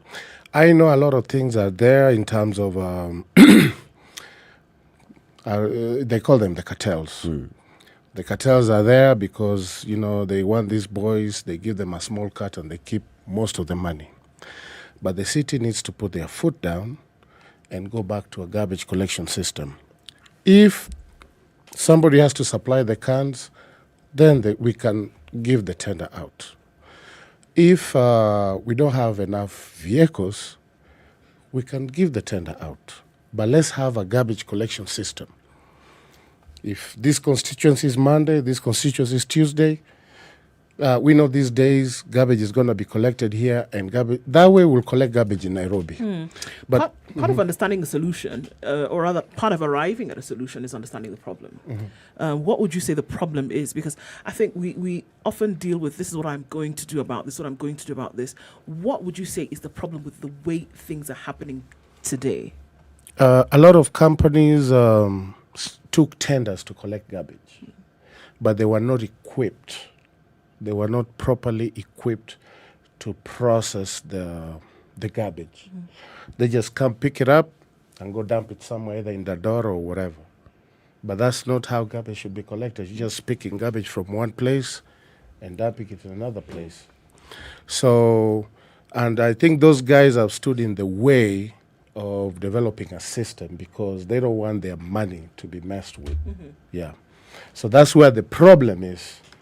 And we got to put our foot down and say, hey, this is what's going to happen. We need to go back to the old days. And this is what's going to happen. These are the available tenders. We have a site. They got to develop a site, Nairobi, to process the garbage. You don't have one. So once we process a site, this is the way it's going to happen. And these are the available tenders. I guess then they can go to those tenders instead of what they have now. The other issue is business. I mean, Nairobi is a commercial hub of the country, of the region. And there are people who complain about very many things, the ease of doing business in Nairobi in terms of licenses, of accessing the services. How do you propose to solve this problem for the vast majority of the residents of Nairobi? I want to make doing business in Nairobi easier, not harder. How so? Cut licenses by 50%. I believe the licenses are very expensive. Cut the number of licenses or the amount paid? The amount and the number of licenses. I mean, I don't see why somebody should have 10 licenses. I guess if you're providing specialized business or a profession, you need several licenses. But I don't see, like, for a bureau, why they need to have 6 different licenses. We can simplify it and also cut the license by 50%. What would it take for you to get to reduce the licenses and the amount? What does it take? As a governor, you can be able to. So what does it take? You can call a special meeting, sit down and say, this is what I want to do, and have them vote on it. They got to vote on it because there has to be public participation. Haman, what would you do? Well, in regards to businesses, I think this is something that pretty much every candidate has spoken on. We have too many permits that are needed to operate a business in Nairobi. And even with those permits, as a business owner, do you feel safe with those permits that you're not going to be harassed by Kanjo? A lot of people don't. So aside from reducing the amount of permits, I want to also reflect on the operation of City Council. Are the people working in City Council going out sort of acting in a mafia way and harassing people even without grounds? Or is it that the business owners are the ones that are in the wrong? So again, now this comes to awareness, tracking. That's something that I want to implement firstly so that you feel safe, conducting your business. As someone that works in law, you need to know when someone is right and wrong. So if you're a business owner and you're in the wrong, it doesn't have to be such a harsh punishment from us where you're thrown in the back of a truck. I feel that's very archaic in 2022. We shouldn't have such a system. I want us to respect the lives of people in Nairobi. So something simple like just issuing a demand letter for you to be compliant is much more humane than the system that's currently in place. So that's something that I would primarily want to implement aside from consolidating the permits. On the issue of reducing the price for permits, it's something that we can reflect on. But again, now we need to assess the revenues for Nairobi City Council. how much would it affect the revenue we're generating? And if we cut it, would it still allow us to operate at the level we're operating on? Okay. Several research projects over the years, from the time when we had a municipality and we had a local authority, it's not just with the city of Nairobi, but other towns in this country, they determined that of the money that is collected, not the potential of what could be collected, of the money that is collected, only 1/3 would get to the municipality. Now, this is something that has been argued by extension that if you could simply collect what is due, own source revenue would be enough to take this city really, really far. Yeah. Now, this isn't the elephant in the room. This is several elephants in the room. Yes. I think this is something I spoke on during the debate. I was asked about increasing revenue for Nairobi County Council.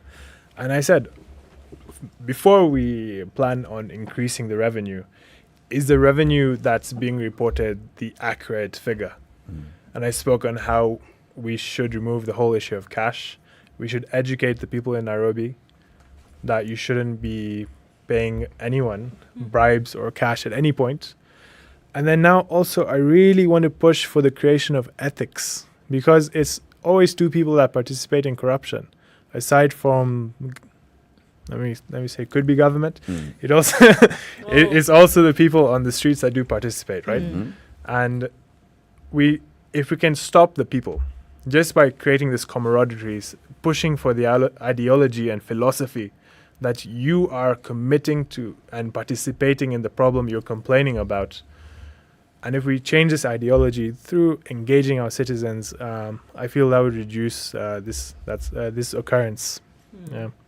So we're essentially looking at behavior change is what you're talking about, which unfortunately is very difficult or maybe almost impossible in some cases to legislate over or legislate about. It is something that has to come about from, the decision of a man or a woman, Okay. So then you're looking at things that are subjective in nature.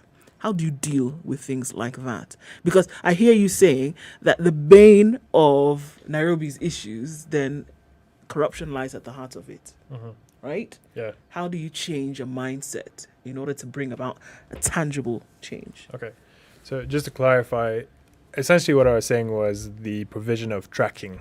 So implementing IT solutions that allow us to track the operation and movement of finance. And then secondly is what I spoke on, how we must sort of modify the ideology and culture in Kenya. Because if we can reduce corruption, a lot can change in our country's success rate. The question of ideology is something I can speak on. Is there's so many ways to educate people. The media is such a powerful thing. We have so many national icons. We have so many people that we respect and look up to in a country. So I feel like engaging them and now also pushing for reform through these people that are looked up to can, on some level, reduce the corruption through, again, just ideologies. Because when we speak of solutions, it's very easy to say that this will not provide the solution, but the way I always look at a solution is what is the success rate?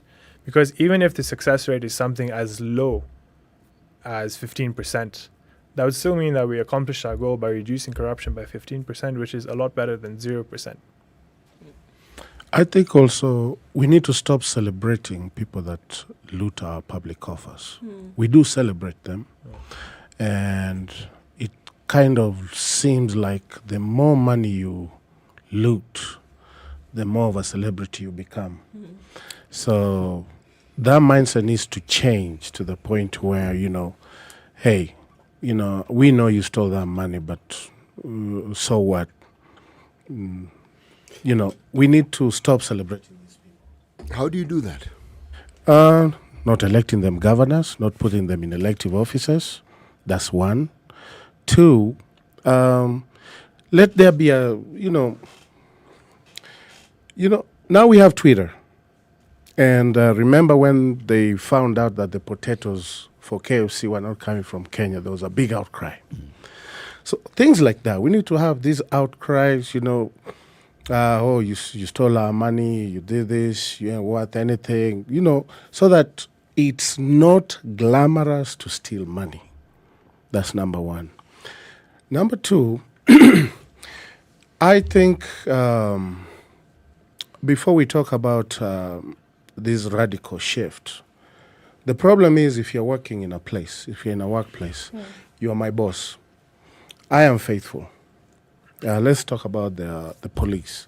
I'm faithful. I do what I'm supposed to do. I earn my little money and I keep struggling with life.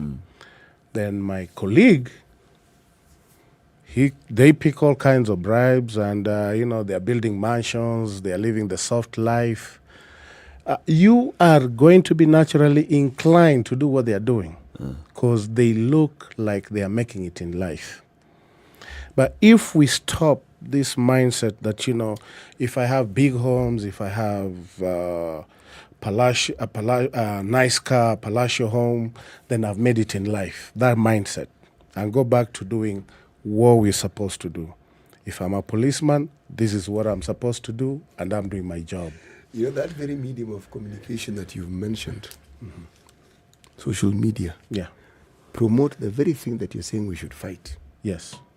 So you're suggesting that we use that same platform for fighting this very vice, which that very same medium promotes more than anything else. How do you think, for instance, influence is spread or is peddled? Again, social media does it very well. So social media is good and bad. Yes. So I'm gonna look at the good part of the social media, and that's what I want us to highlight. If somebody steals money and is alleged, even before he's prosecuted, that name needs to be. We don't need to celebrate the name. Okay. So what I hear you to be saying is that if you were elected governor, you would not tolerate corruption at all. Zero tolerance. Zero. We even have that zero tolerance on all sorts of walls all over the place. Next to the sign of you should not be smoking here, the next sign is we here. This is a corruption-free zone. Yes. Now, well, that's one step. That was the awareness part of it when I guess this was brought in the Kibaki regime mainly. Do you know it actually worked to some degree? Yes, it did. But we need to go to the next level now. We need to go to the next level. Instead of we've done the thing in the wall, it worked, but we need to go next. This is the tragedy of, in my mind, of devolution. We talk glibly about devolving corruption, but we actually did. Before we could comfortably blame the national government, but with the county government where the people in charge of the county are people you actually know, and what they call the trickle-down effect can be visible.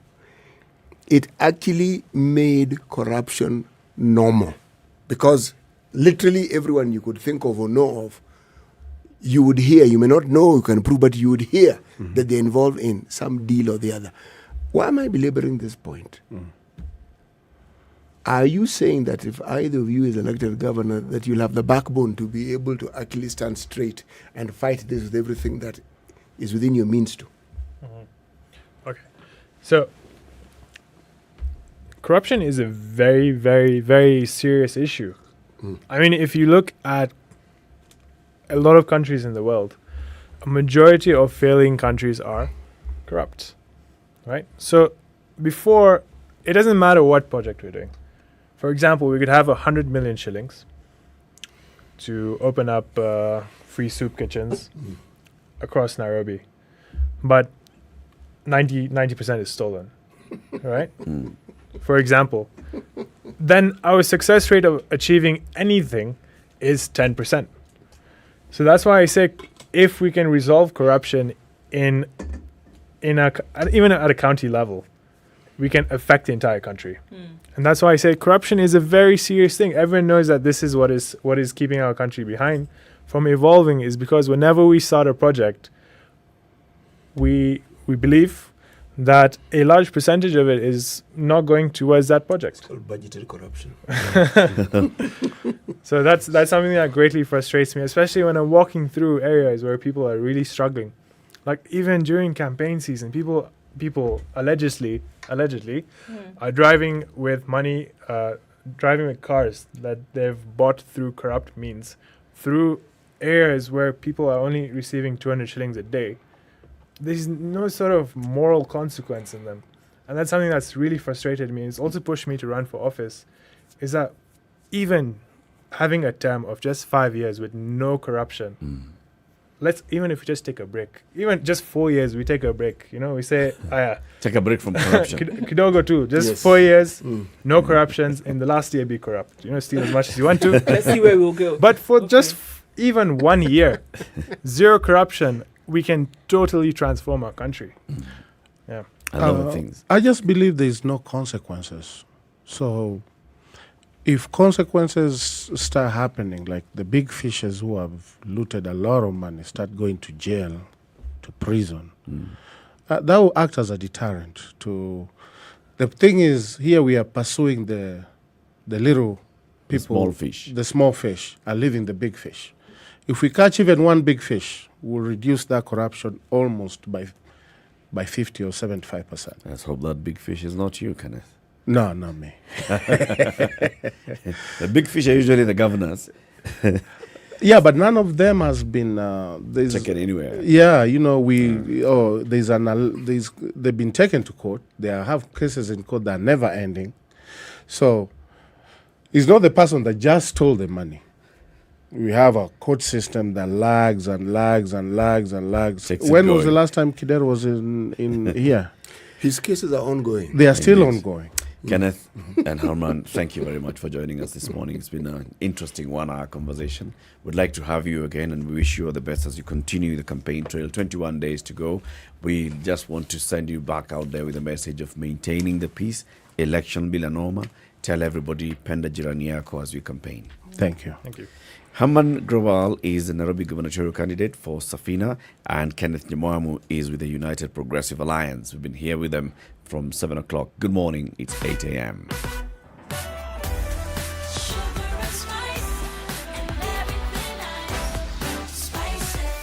Spice up your life.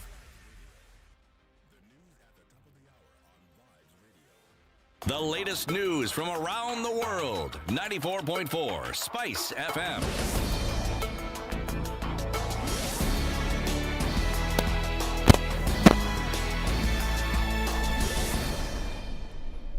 Good morning, this is Newswire. I'm Dennis Aseto.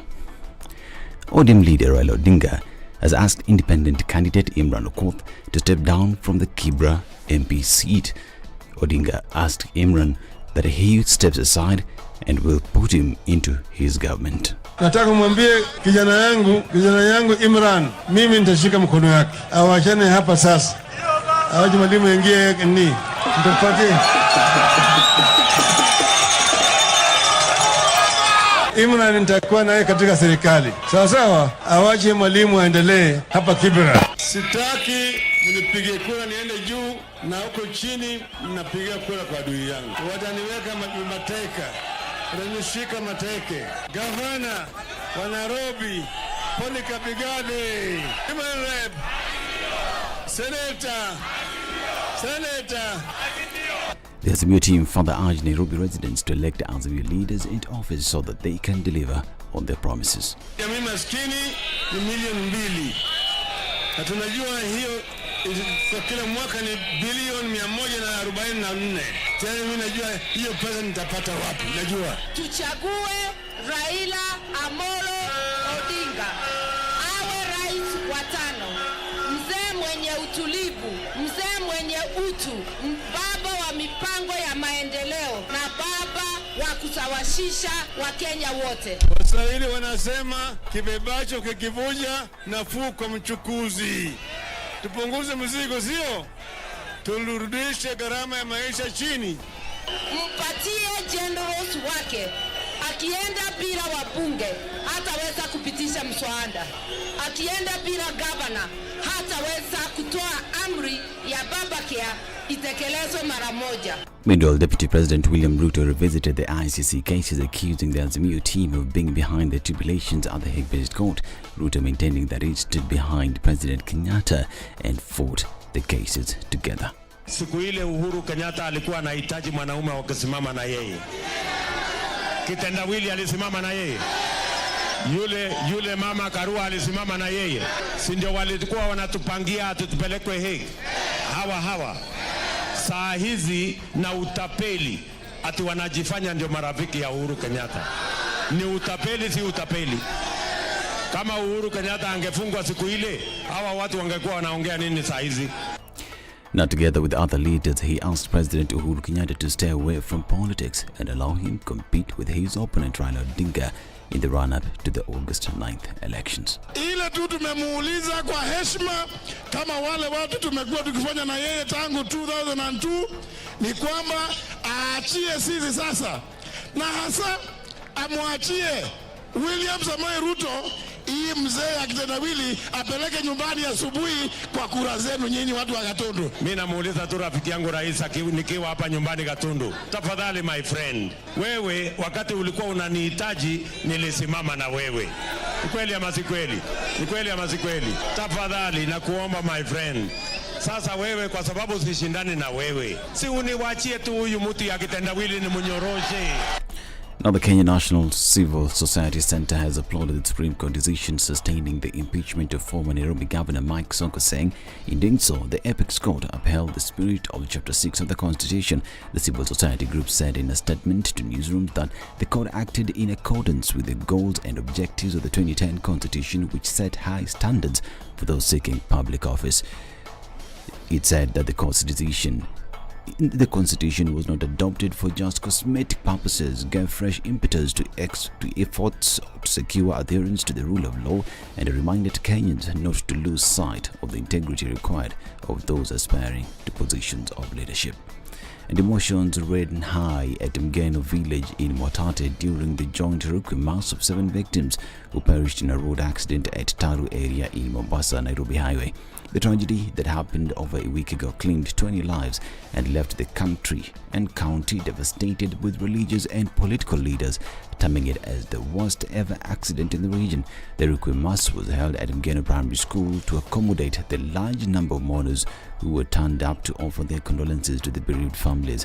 Cries of anguish and screams of pain lent the air as family members, relatives and friends received the bodies of their loved ones. Our thoughts and prayers to the families. This is Newsweb Dennis Aseto. Good morning.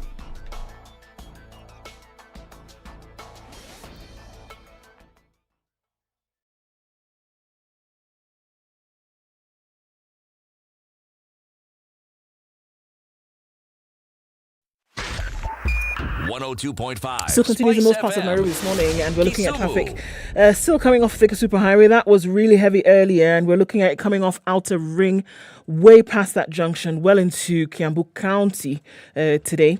And that still continues. So the CBD is a mishmash of traffic. We're looking at Muranga Road, then going towards the Globe Cinema overpass. Really messy this morning. And also looking at Uhuru Highway, then heading out towards Westlands through the CBD, still doing the thing.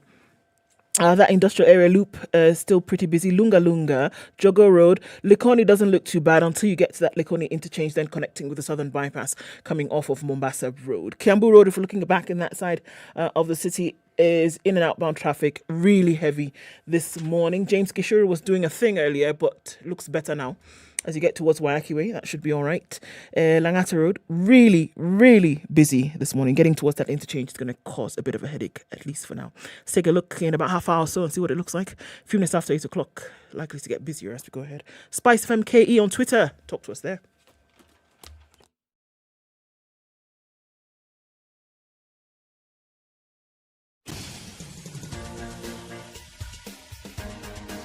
This is The Situation Room, the home of hard-hitting political commentary and penetrating insights about the state of the nation. This is a talk radio experience like no other. The Situation Room, a place for hard truths, debates, and elevated conversations. The Situation Room, witty, political, engaging, deep, controversial. In the room, we have C.T. Muga, researcher, academic, seasoned political observer, a fountain of wisdom in these politically uncertain times. Ndu Okoh, Nigerian by birth, Kenyan by choice, communications expert, Pan-Africanist, a truth seeker and believer in people power, and Eric Latiff, agent provocateur, the man in the chair, seasoned journalist, news hound, a man who believes in punching up, not down.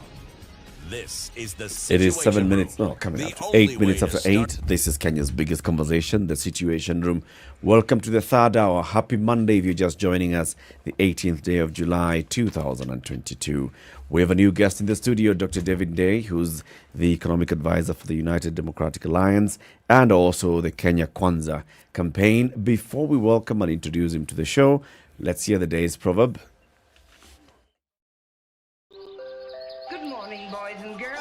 The proverb of the day is brought to you by Aquafresh Fresh Gel. The hunter in pursuit of an elephant does not stop to throw stones at birds. The hunter in pursuit of an elephant does not stop to throw stones at birds. Yes, this is a proverb from Namibia. Focus. Yes. What brought you here? Don't get distracted by birds flying Focus. over your head. The likelihood of that bird building a nest of your head are next to zero. So let it fly. Or the likelihood of that bird distracting your elephant target also. Yes, the person who stands or who has the opportunity for being distracted is you. So don't.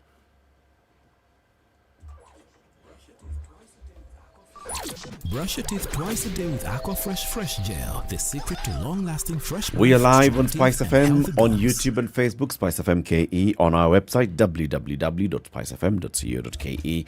And we're also live on KTN Home for the next 1 hour. Dr. David Lee, UDA economic advisor, author of the economic plan for the Kenya Kwanza Manifesto. Welcome to Kenya's biggest conversation. Thank you. That's the hot seat of the conversation. And it's good to have you on the show. We've heard you before, but you were joining us via video link when we were talking about the Linda Katiba movement and the case that you had before the court against the BBI. Okay. Now you're here, we're talking about the future. Correct. Not the past or present. It is going into the future. The Kenya Kwanza Manifesto was launched a couple of weeks ago. And of course, it was shared widely, and there were various... they've been talking about it, all the campaigners, and also you've been talking about it on social media. Very many things that came out of that economic plan, and it basically starts with the main conversation around Kenya Kwanza, the bottom-up economic model. There are very many people who don't understand to date what the bottom-up economic model is, even those within the Kenya Kwanza coalition whom we've hosted here before. So, Dr. Ndili, as one who has authored this, what is bottom-up? Thank you very much for having me live. It's my first time here. It's impressive outfit. I think people do understand what it is because it's self-explanatory when you say bottom-up. What our experience has been is that the people at the ground, sort of it resonates, even if they can't explain it technically. The elite have a problem. I think it's actually more of a mental block because it's not talking about them. In this country, and that's precisely what it's about. So the people at the bottom will say, yeah, even if we don't understand the technicalities, we know it's about us because we are the ones at the bottom. And the elite have a problem with that because this country has been very elite-centric. So I think it's a paradigm shift. That's the problem, not understanding what it actually means. If I explain what it is technically, we have this economy, and the reason why it performs below potential. Kenya is said to be an underperforming economy based on what its potential is seen to be. We keep asking why did the Southeast Asian countries, who we seemed close to, leave us behind? Why are we being leapfrogged by other African countries that, despite seemingly having very vibrant sort of country, human capital, good location, all sorts of things, but you see huge incidences of poverty, hunger, all of that. Reason is we have a problem with capital. This country has a high concentration of capital, very concentration of capital, and the state is captured by the owners of capital. That's the political economy of it. And it's a colonial legacy. You find that a lot in common with the former European settler colonies. You see the same features in Zimbabwe. You see the same features in South Africa. You see the same features in the Philippines compared to other East Asian countries. And therefore, you have an elite which has captured the state, which owns the capital. And therefore, policies of the country are geared towards maximizing the return on capital, which is very concentrated, vis-a-vis creating jobs and incomes. So fundamentally, bottom-up is saying that our capital is concentrated where it increases profits by design, instead of where it should create jobs and incomes for the masses. If you create jobs and incomes for the masses, you have a bigger base. You have a bigger consumer base. And that consumer base is what then enables you to do very many things. It enables you to have a wide tax base, which you can then use to finance public services and all sorts of things. It obviously creates jobs. So we need to deconcentrate capital. Interesting that you use the word deconcentrate. Does it then require redistribution? No. Because you say it's being held by the few. The state is captured by the owners of capital. For you to then deconcentrate that capital, you've got to take it from those who are holding it now. You know, the conversation around redistribution is usually about income. There is very little economic conversation about distribution of capital. I think this is one of the few national policy conversations I know about concentration of capital. We are the pioneers of this conversation. So you hear about redistribution of income using maybe taxation. But what we're saying here is something different. The capital, when you talk about the concentration capital, you don't have to take capital from anyone. The key to distribution of capital is finance.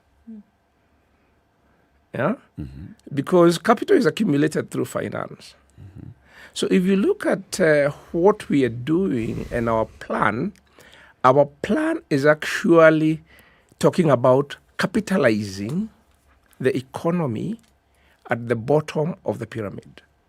Because this is a nation of entrepreneurs. If you look at the structure of our labor force, over 3/4 of our labor force, of our workforce, works in micro and small enterprise and largely informal economy. But when you look at policy is made for the people at the top of the pyramid, who are only about 15% of the workforce. Of that, about 1/3 is in the public sector, only about 2/3. So you're saying of the formal wage private sector, people like yourself who are on formal payrolls, are only about 2 million, about 10% of the workforce. Another 1 million in public sector. 15 million are not on payroll. They are out there and you see them all the time. Would I be simplistic if I said that what the narrative that you speak of sounds very socialistic? It isn't. It's a very capitalist narrative. Again, that's another, you see, again, it's a mindset thing. As soon as you talk distribution, people think socialism. And is it necessarily negative? It is not negative, but in this particular case, we're talking about a nation of entrepreneurs. Yes. So enterprise is capitalist. Must it be? That's an ideological question at this point. We are talking about making markets work for everyone. What we have is markets which are rigged for a few. So this conversation is in the domain of the market. Socialism is in the domain of the state.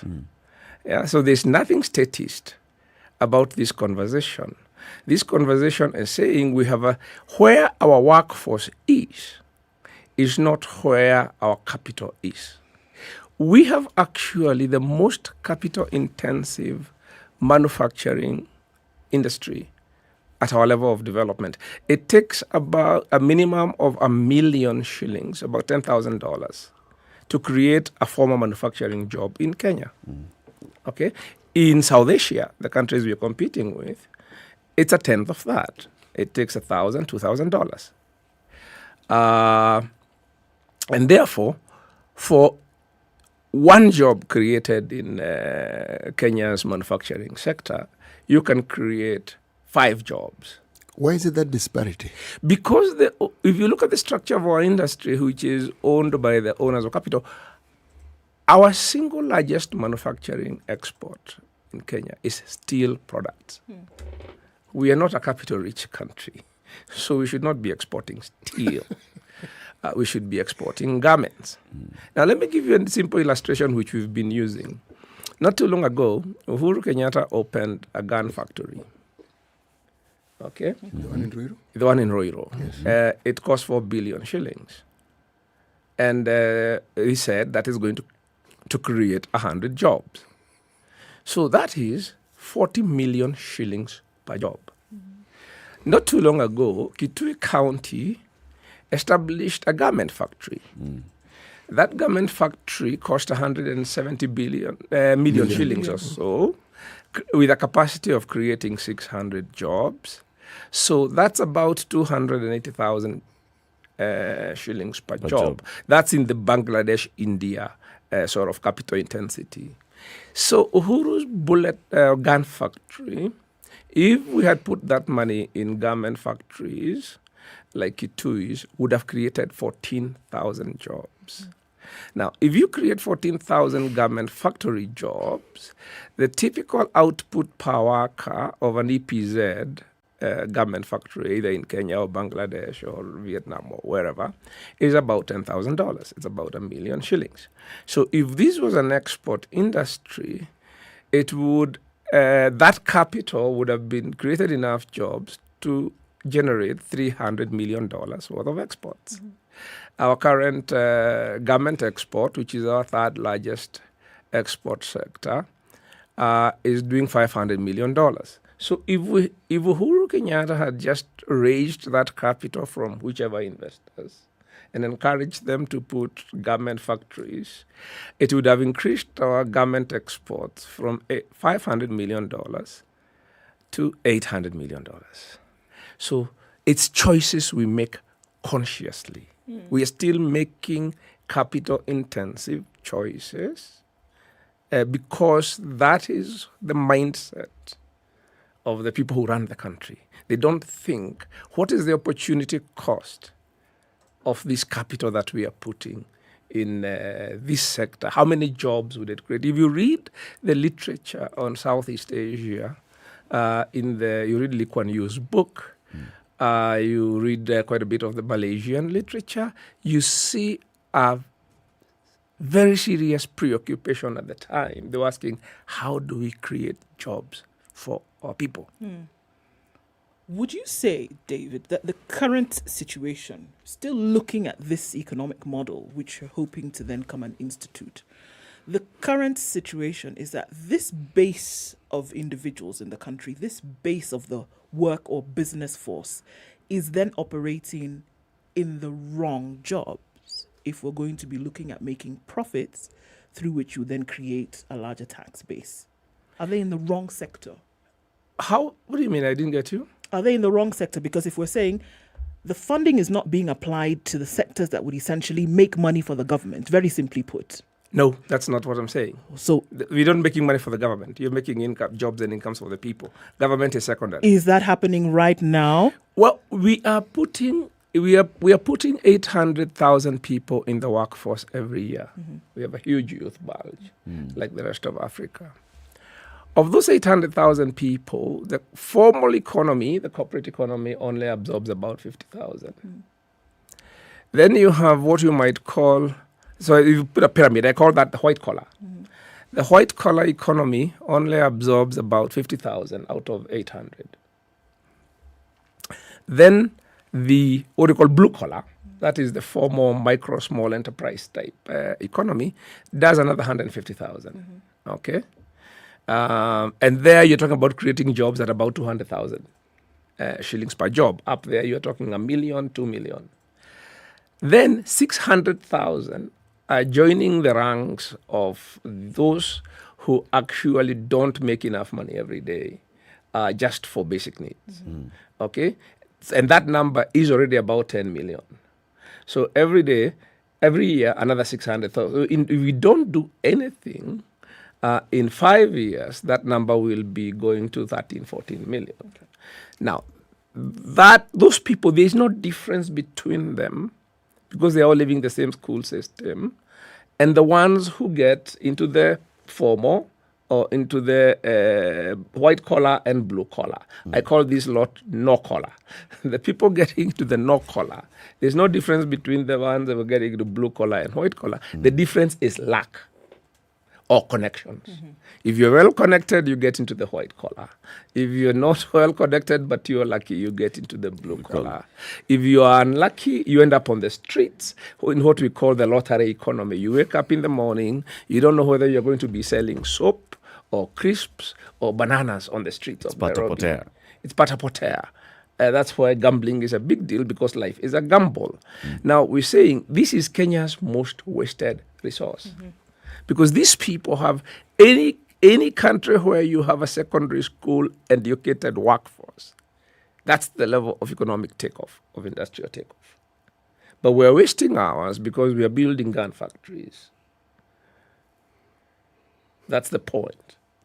When you talk about high concentration of capital, and you say this is our problem currently, how is it manifesting itself? How can we go out there and tell everybody this is where the problem is? This is how the high concentration of capital, the state capture by the owners of capital is actually manifesting. Let me tell you how it affects. I've just given you one decision. Let me give you another one. It's right next to, it's called an expressway. Okay, if you look at how much this expressway has cost, it has cost more than it has cost Tanzania, Dar es Salaam, to build a BRT, a mass transit system. It has cost more than it cost Ethiopia to do a metro. And the Ethiopian metro was built by the same company, China Road and Bridge, that has built this expressway. So why did we build an expressway instead of a metro? The reason why we have built an expressway instead of the metro is because the expressway is not for us. It is not for your average Kenyan. There has been a lot of complaints by the UN and the diplomatic community about the traffic gridlock between the airport and the blue zone. And you know that is where the property wealth of the Kenyan elite is concentrated. And that is now being expanded to cross Thika Road and join up with this new development called Northlands. Okay, so the expressway, its target market is to enable those people coming to the UN conferences and all sorts of things, and people who they want to sell Northlands to be able to get from the airport to where they are going in 15 minutes. They really don't care about the gridlock on the ground because they don't see it. Will it ease the gridlock on the ground? No, it's not meant to. The gridlock on the ground is your problem. The people who are making that decision want to increase the value of their properties by attracting making Nairobi a bigger international hub. But you're making it sound, David, as if they actually created a metro or a BRT like the Dar es Salaam one, they would not enjoy the same benefits. No, they wouldn't, because the BRT is for wananchi.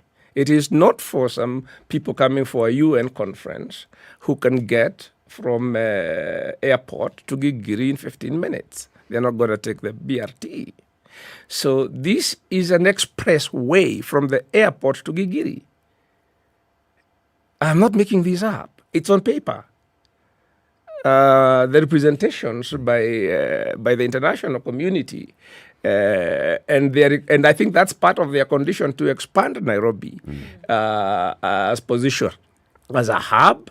We are moving the KTTC college which is next to the UN, so that we can give that land to the UN, and we continue expanding that international enclave. I'm almost hearing you say as though, certain parts of the economy, certain part of the country essentially has been captured to suit certain individuals and how they will continue to do business in the country. Yes, and we are not the only country which does this. If you go to Jamaica, they've done exactly the same thing. You have the tourist enclave to the sort of, I think, east of the island. And it's complete enclave. It has its own airport. And then you've got downtown Kingston, which used to be a war zone. But the elite, so the people go to Jamaica as tourists, and they have absolutely no idea what's going on in downtown Kingston. So this enclavist thinking by post-colonial elites is not peculiar to Kenya. I said you see it also in the Philippines. We'll continue the conversation after this quick break. We're having a conversation with UDA Economic Advisor, Dr. David Ndii. He's an economist. He's a man who has participated greatly in authoring the Kenya Kwanza Manifesto, in also authoring just the thinking of the Kenya Kwanza campaign, the bottom-up economic model. That's what we want to understand. What is this manifesto basically saying? Break it down for us. Word by word, in the simplest of terms, what is the economic plan in the Kenya Kwanza Manifesto? 29 minutes after 8. Pocket by Mozilla. Ndu, what is it? Right, so through the day, David, I assume you're a man who reads quite a lot, and many things pop up on your radar through the day. And you may not have every minute to be able to go through them as they pop up. So Pocket by Mozilla allows you to then store these things in your pocket for later. So you have an opportunity to then be able to come back to them later and refer to them, that article that you wanted to read that you didn't get a chance to do that. Really? Yeah.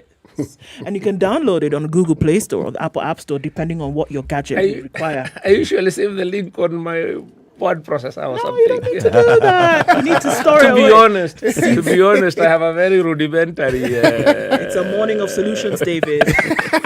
So you have a Word document which has all your links. Absolutely. It is called to read. Oh, no, go. No. Honestly, it is there. Pocket by Mozilla. This simplifies your life. When this conversation is over, I can sit with you and we can download this app and you can get it done. Store your stuff, read it later, and forget about this Word page with the links. Made it easy for you. Yeah, I saved my link. 8:30. Let's take a break. We'll be back shortly. Good morning. This is the Situation Room, the only way to start your day.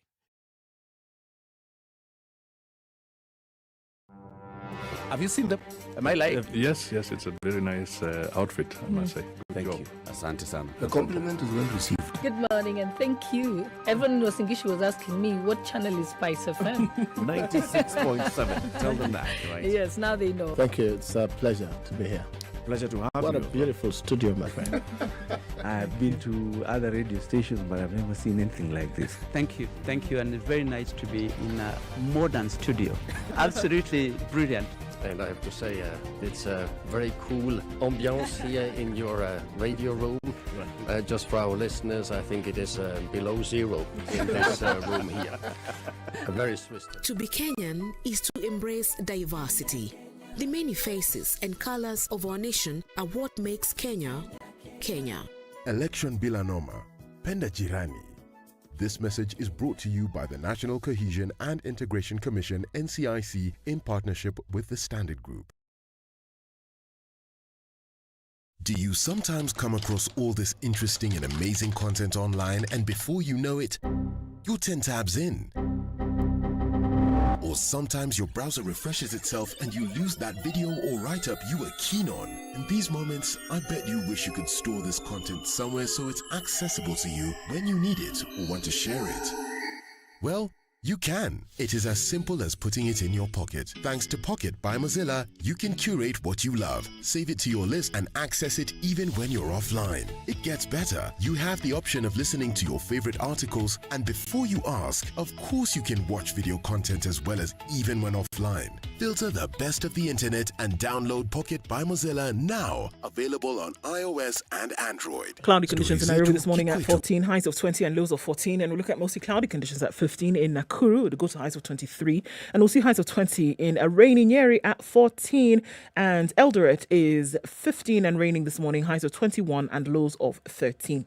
It's mostly sunny at 23 now in Mombasa with that morning rain coming to an end. Highs of 28 and lows of 21. Still raining, however, in Malindi at 25, highs of 27.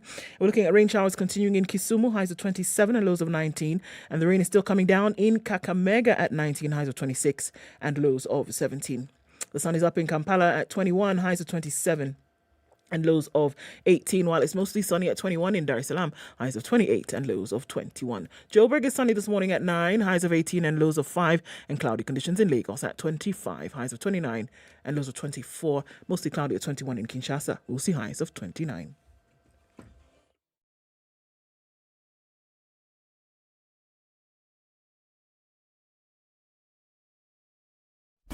Classic soul, R&B, smooth jazz, neo soul, and nostalgic ballads. Make some noise. Yeah. You're listening to Spice FM.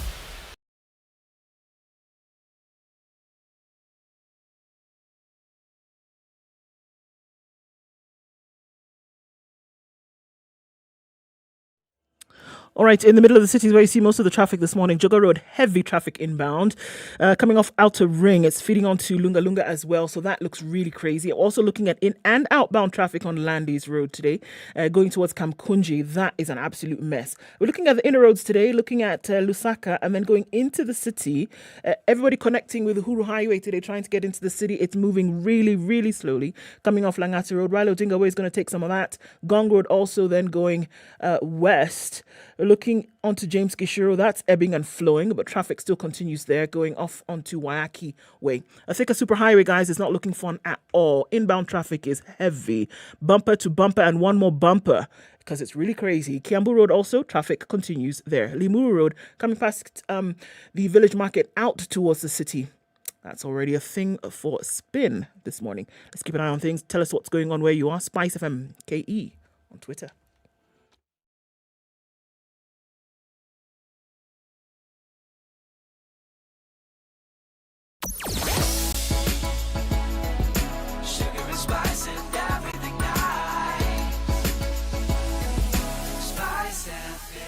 Spice up your life.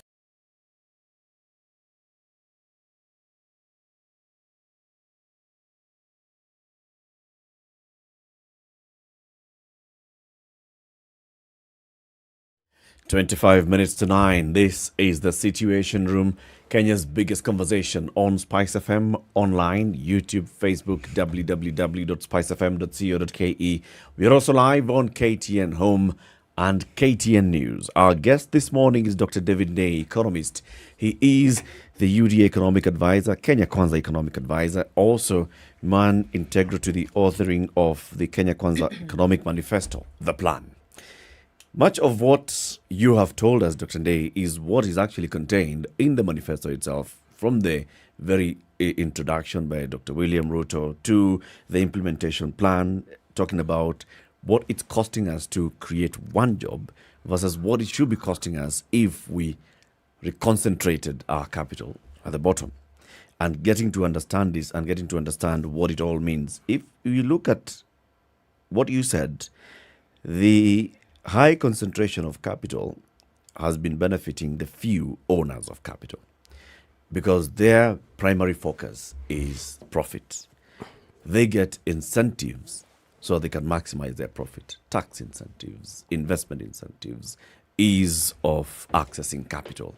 So how would we make it easier for what you're calling the common man, the no-collar person, to get this capital so they can then start generating income? To get, let me distinguish two words in economics which confuse people: finance and capital. In economics, when we talk about capital, we actually mean physical things.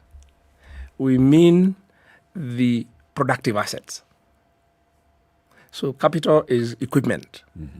It is factories, it's buildings, it's machines. It's human beings. It's human. It's farm. It's land. It's land. It's improved land. It's land, not land itself, but once you put idle land. No. It's once you put irrigation in, the irrigation is the capital. Yeah. So that's what we mean by capital. Okay. So the question is, how is it financed? It can be financed. It's fundamentally financed from savings, whether yours or somebody else. If it's somebody else, then it's a loan or that investment. It might be an equity investment. It can be FDI or it can be money borrowed abroad. Whatever the case, it is financed by some savings. So the fact that we're saying capital is concentrated, it doesn't mean that these people have put in their own money. It means they have cornered the savings of the country or used their positions, leveraged their positions in government to attract FDI or to borrow money and channel it in their enterprises. Right. So that's the connection between capital and finance. So what we need to do is look at finance. How do we then enable the people at the bottom to accumulate capital, as we say in economics? The smallholder farmers to have the equipment and the working capital to be able, and the livestock and the good quality livestock and all that sort of stuff. The Juakali people to be able to have the equipment to be productive. So if you look at the plan, we have said we are first going to do the following. If you look at what has happened over the last decade, in order to channel public infrastructure to make the existing capital more profitable, we have gone to the banks and borrowed all the money. So when you hear the language of saying that we want to bring down the cost of doing business, infrastructure to bring down the cost of doing business, that is the language of improving the existing bottom lines. It is not the language of expanding and creating new ones. Okay? So we want to move our public money, the money, because this is debt. We have crowded out the private sector, and the most crowded out are agriculture and SMEs. Those are the ones who have been the brunt of the crowding out, so that the capital can go to the expressway, so that the capital can go to the SGR, the finance can go to the SGR, so that the cost of doing business for the existing capital is reduced and the bottom lines increase. They're not creating new jobs. They're just reducing their cost of doing business, and that goes to the bottom line. So what we're saying is that we begin by reversing this process. So the state has been crowding out agriculture and small businesses. So if you look at the plan says of the money that the state is borrowing, for the next 5 years, we are going to take 500 billion shillings, 250, put it in finance for small businesses, and 250 as finance for smallholder farmers. And the way we're going to put this money is we are not putting it so that we finance them one-off. We are going to create a capital base at the bottom, a lending base. So if you look at our financial system, today it has big banks which lend to big people. Then we have things we call microfinance banks and other sort of things. They also lend to small business sometimes, but those who have collateral. You need security. The people at the bottom have been reduced to Fuliza and Shylocks. Because now 14,000 accounts of people, most of people at the bottom, are registered with the CRB as defaulters. So when this person gives you services, and you are about to pay them, they tell you, no, don't send to that number. that number has Fuliza on it. Okay? So that tells you that there's a problem down there. They have actually now, first of all, you crowd them out of the formal system, and then you open them up to predatory lending. Let me understand you, Dr. Ray. You're saying the crowding out involves taking capital. Finance. Finance, sorry. Savings, Thank you. Taking Finance, savings. Thank you. Finance from where it is most needed and being put into projects such as the SGR and the expressway. And this happens through what we may call domestic borrowing? Yes, both. But if you look at our debt, it's actually half and half. Yes. Domestic borrowing is half the debt. But here's the thing. 80% of the interest is on domestic debt. If you look at the current financial year, our budget for interest is 600 billion shillings plus. It's the single largest recurrent budget item. It's bigger than the wage bill of the national government now. It was a quarter. It is now bigger. Of that 600 plus billion, 500 is domestic interest. So it means So this is money going to our banks. So if banks are making 500 billion by just lending to the government, Why would they bother with you? and sitting pretty, why would they bother with you? Okay? They don't bother with you. And if they lend to prime customers who they are lending at the same rates as government. Safaricom and big and EABL and other people who they have big balance sheets, the risk, very low risk people. They don't lend to high risk people. And of course, the lower you go, the higher the risk. So these people, they do lend to them, so they lend to them through Fuliza. Which charges them 6% per day, which they call a fee. It's not even an interest rate. If you calculate what you call an APR, annual percentage rate of 6%, it's 1,800% per year. Hey. And every one of those little guys has it. And when you are then put in the Credit Reference Bureau, you can't borrow there, you are locked out. Now you go to Shylocks in the market. And those ones lend you at 10% per day.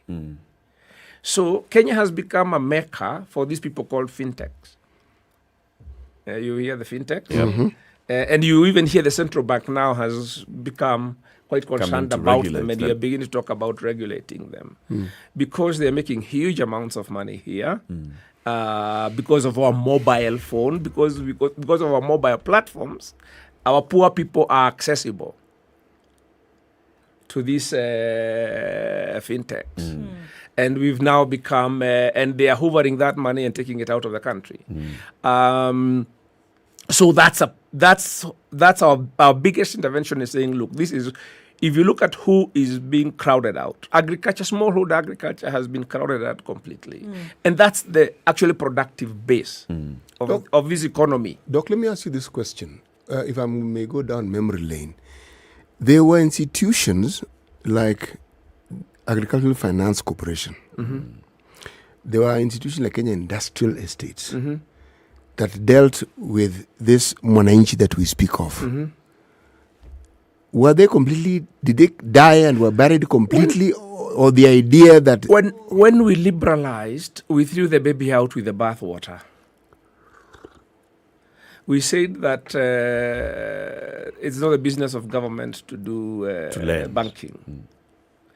But we forgot that the reason why government got into it is because finance and the credit markets have very severe market failure problems. And the worst is in agriculture.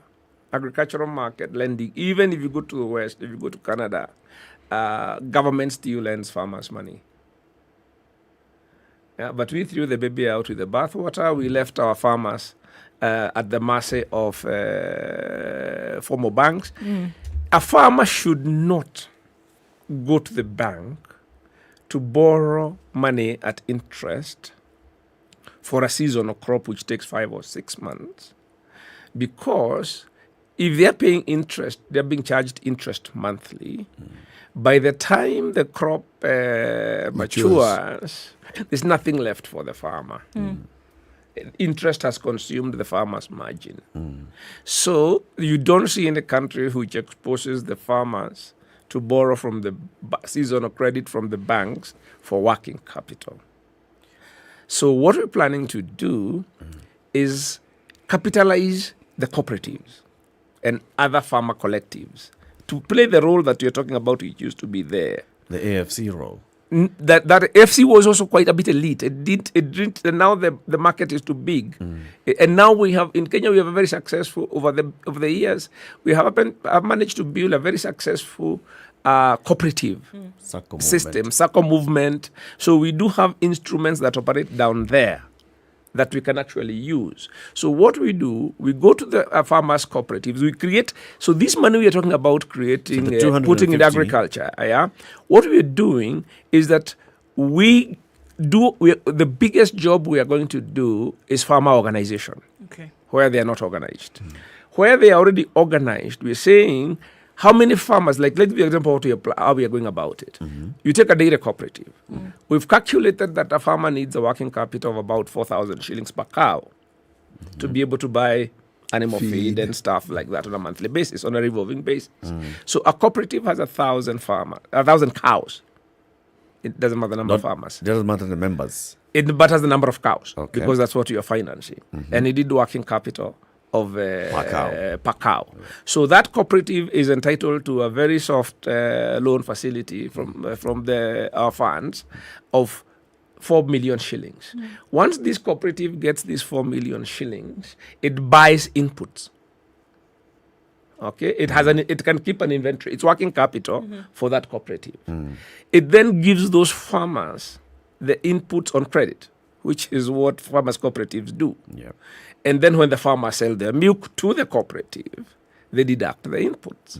So if you see our biggest successful agricultural collective called KTDA, that's exactly that. Because it is very liquid, it has a lot of working capital, it's able to import fertilizer in bulk for all the tea farmers. It is able to give the tea farmers this fertilizer on credit and only charge them once a year when they pay them what they call a bonus. So tea farmers don't feel the cost of fertilizer. And that's the model we want to replicate for every other farmer. That's the purpose. It's not rocket science. Okay, David, I'm just looking at these that you're saying, and obviously, clear, making sense, right? But then we cannot run away from the corruption and impunity question in this country. That there may have been plans, there may have been policies that have been put in place before, KTDA, for example, other examples that worked really well in this country, but unfortunately then were subjected to the cancer of corruption. Where does this fall in moving forward? Corruption is a very lazy excuse. It's a totally intellectually lazy argument. We have reduced very complex issues to animal farm logic. How so? Two legs bad, 4 legs good. So as long as you mention corruption, then you cannot have a conversation about anything else because it is the only thing. It isn't. Let's start with, as I said, KTDA is very successful. It is one of the most successful farmer collectives in the world, not just in Kenya. It controls 20% of the world black tea market, grown by smallholders who produce the highest quality tea in the world. It is studied by everybody who wants to understand agricultural collectives. It is still going. It is now being able even to finance power plants, hydropower plants, so that they can become net zero. It's doing very sophisticated Despite corruption allegations within KTDA. No, there are no corruption problem fundamentally within KTDA because it is a completely private entity. Owned by farmers. What you have is designs to recapture it by cartels. Because the cartels want to capture particularly those fertilizer contracts because they're really big. The cartels want to be able to the ones to do those hydropower projects. The cartels want to be the ones to be tea brokers. They already own quite a lot of the tea brokerages. Okay, so David, if I can interject there, if we're going to use the intellectually lazy term, as you call it, corruption, and put it aside and say then, how then would you deal with these cartels, which clearly have been a negative influence on economic development in this country? How do you deal with it across sector? By precisely, if you listen to what we are saying, we want to deal with farmer-owned organizations in agriculture. So if you look at the most successful, out of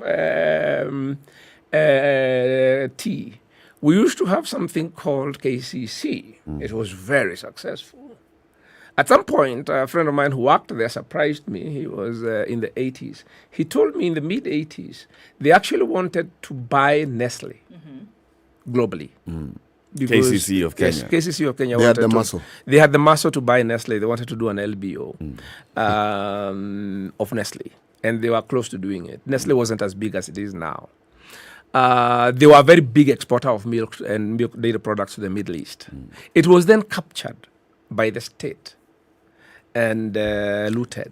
It took the Kibaki administration, I was part of it, to reclaim it from whoever had captured it and actually boom. Now, if you look today, outside of the capture, the capture of the dairy industry by one big family, they have hoovered every private enterprise that was doing dairy. The sole survivors is KCC and one resistant dairy cooperative called Githunguri, which does fresher. And Githunguri, they have tried to capture Githunguri, and Githunguri people have told them, you do this, we'll come for you with pangas. Okay. That's the same thing that Muga is asking. This is my question. There are people up there, whether in whichever government comes in, who are well connected, who may take advantage of these brilliant plans that you have, Dr. Ndei.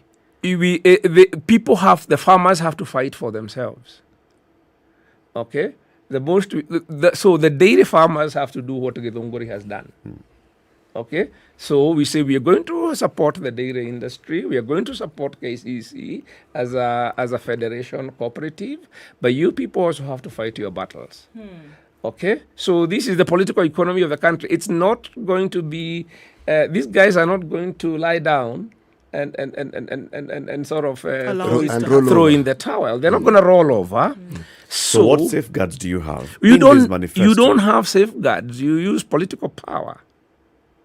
Once you decide that your interests are aligned, you have aligned your interest with those of the people. You then take on cartels together with the people. So essentially, that's our transformation agenda. It's a people power thing. It's the people power. That's why we have gone. If you look at our political campaign, it has been about involving the people from the grassroots. That's why you've seen us doing all these town halls to sensitize the people. The people, we have to fight to empower ourselves. David, does the person who is making the promisor of these matter? And I'm just going to read something that you said in 2018. William Ruto is a megalomaniac psychopath with no good needs, just an endless trail of death and destruction that will not end until he is stopped. This is the same promisor of these things that you speak of this morning. I have said something equally nasty about practically every politician. So it didn't matter? No, it matters, but polemic. I think hyperbole is part of a political instrument. And quite frankly, I don't think that... I wrote an op-ed several years ago, about 2015, and I said that if you look at our political landscape and what distinguishes, there's about people are saying when Jubilee came to power, and a friend of mine called me and he said how rapacious this particular regime is and corruption and all sorts of things. And that first struck me because I said all the regimes I know have been thoroughly corrupt. So what is so distinct about Jubilee? Because I was part of the Kibaki regime and it hit the ground running with corruption, Anglo-listing within 6 months. So it is not corruption that distinguishes our regimes. Actually, I came to the conclusion that the distinction is incompetence. If you are corrupt and incompetent, then that combination is lethal.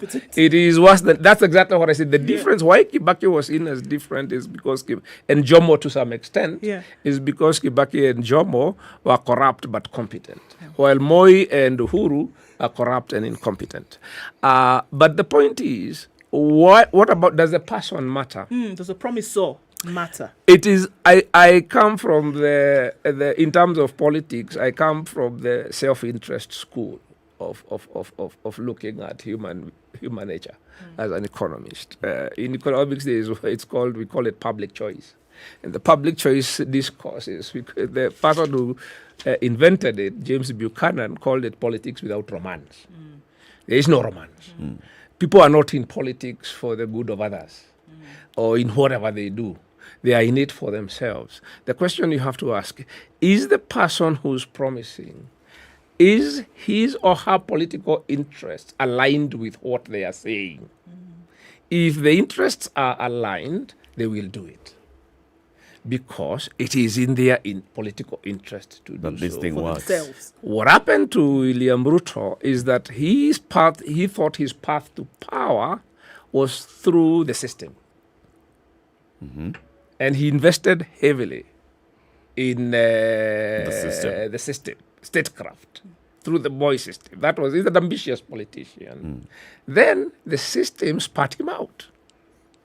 He encountered a class barrier.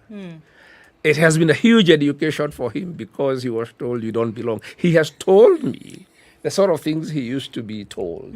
And in fact, it is his boss who gave him the name Hustle. And it was supposed to be a sort of... It's a derogatory dismissive term. So he then finds that his path to power is with the people, which is where he should have been in the first place because that's where he comes from.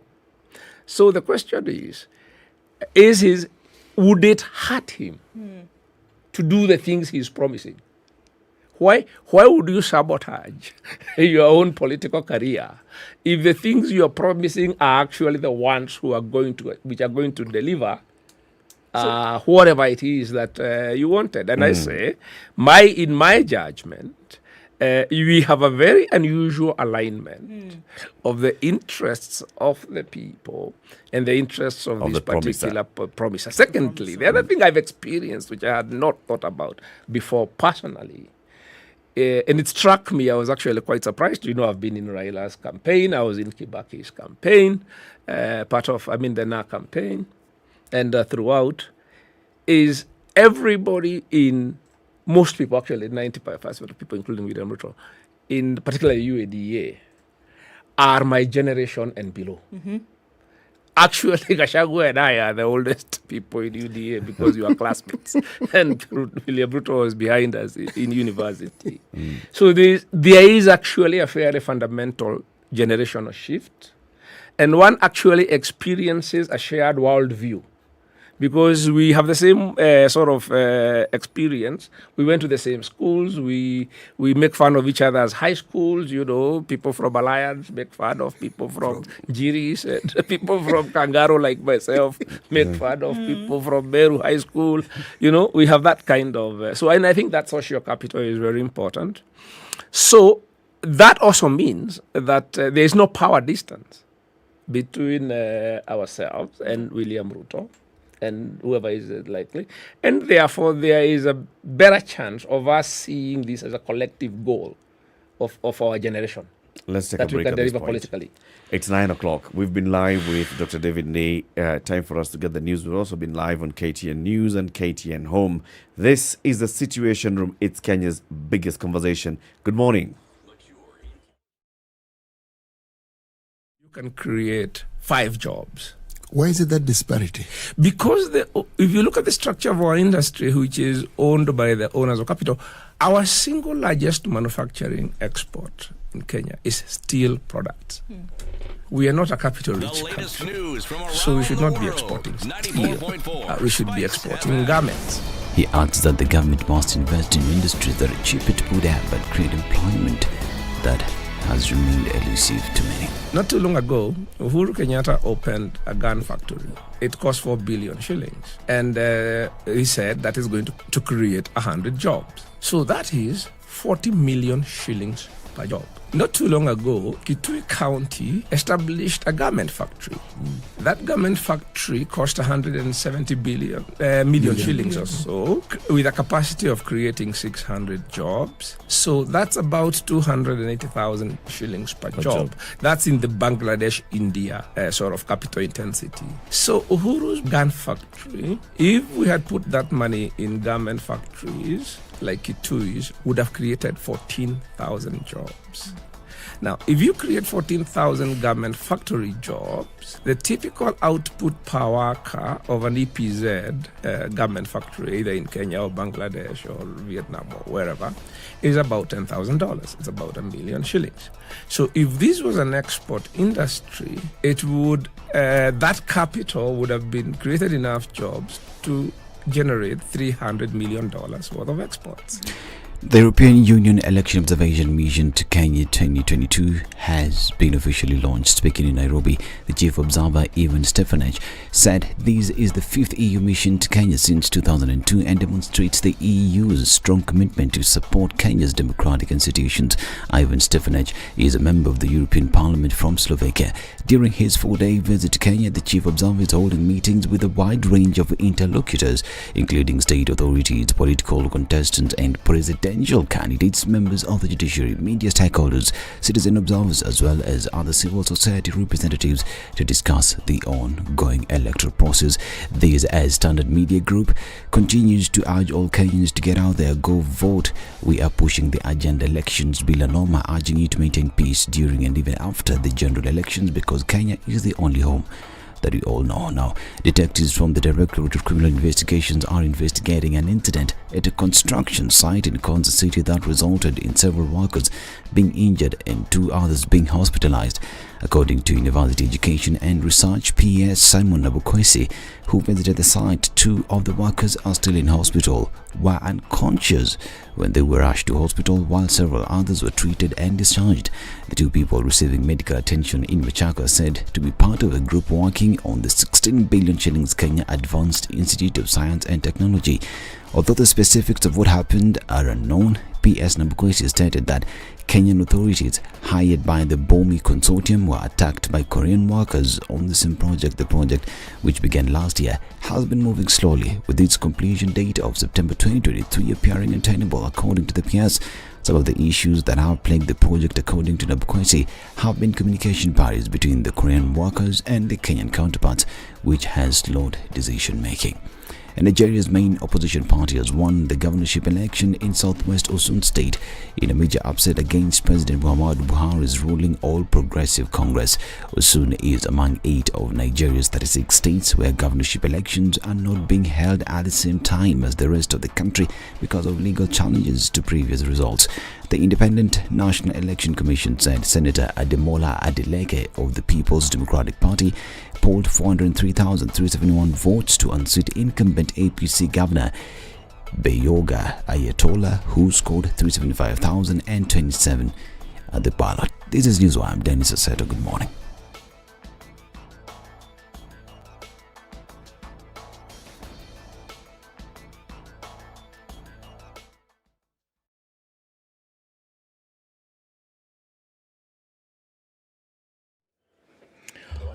All right, so we're looking at traffic still coming off the Thika Superhighway today, and it's really heavy from what we see. We're also looking at traffic coming off Mombasa Road, a little bit at that Maradima stretch inbound. Should ease in a short while. Coming into the CBD at that Globe Cinema overpass, there's still some traffic, and it's really heavy within the CBD. Coming out of Westlands, that doesn't look too bad right now. Waiaki Way, don't forget you can use the Red Hill Link Road to get out of that. Off the Thika Superhighway, still heavy as you approach the Pangani underpass. It's going to take you for some time getting out of this. We're looking at a later end to traffic hour today.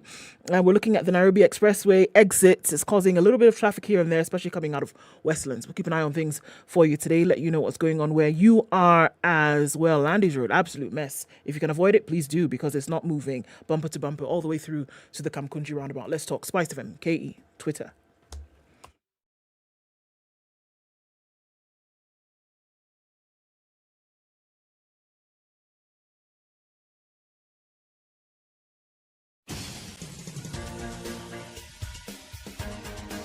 This is the Situation Room, the home of hard-hitting political commentary and penetrating insights about the state of the nation. This is a talk radio experience like no other. The Situation Room, a place for hard truths, debates, and elevated conversations. The Situation Room, witty, political, engaging, deep, controversial. In the room, we have C.T. Muga, researcher, academic, seasoned political observer, a fountain of wisdom in these politically uncertain times. Ndu Okoh, Nigerian by birth, Kenyan by choice, communications expert, Pan-Africanist, a truth seeker and believer in people power, and Eric Latiff, agent provocateur, the man in the chair, seasoned journalist, news hound, a man who 8 minutes after 9. Good morning. This is the final hour of Kenya's biggest conversation, The Situation Room. Eric Latiff, Ndu Okoh, C.T. Muga. We still have with us Dr. David Ndei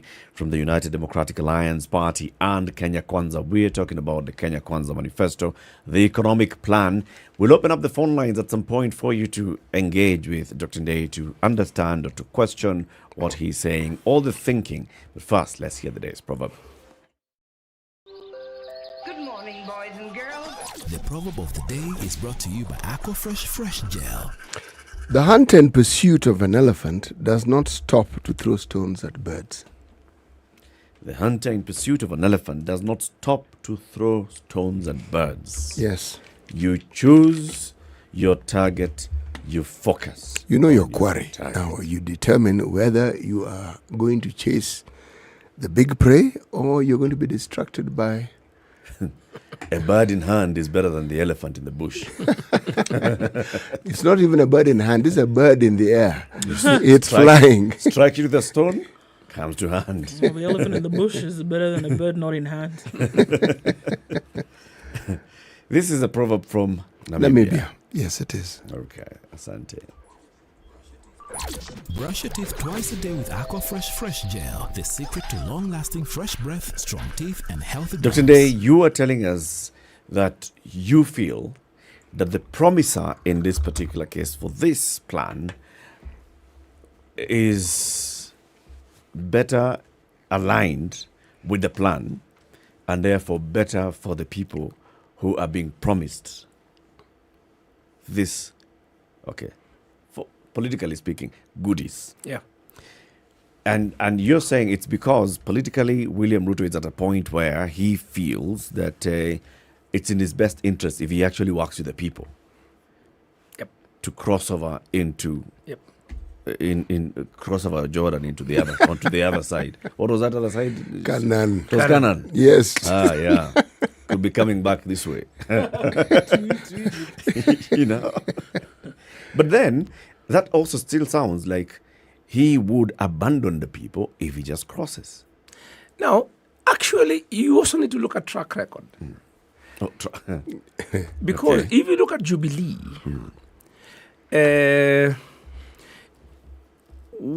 Jubilee, and if you look at, in fact, I keep telling people, can these people execute? Can they deliver? I wish that they did less. Because the reason why we are in debt distress is because Jubilee promised a lot and tried to do it all. The problem is they did not have a proper economic strategy behind it. Okay, so they thought, William Ruto, and we've had this conversation with him, he actually believed that they could use mega infrastructure to transform the country. And they didn't pay attention to the financing. Okay, so if you look at the things they promised, you can actually see elements of the same. They were overambitious. They promised school laptops for every kid. Yeah.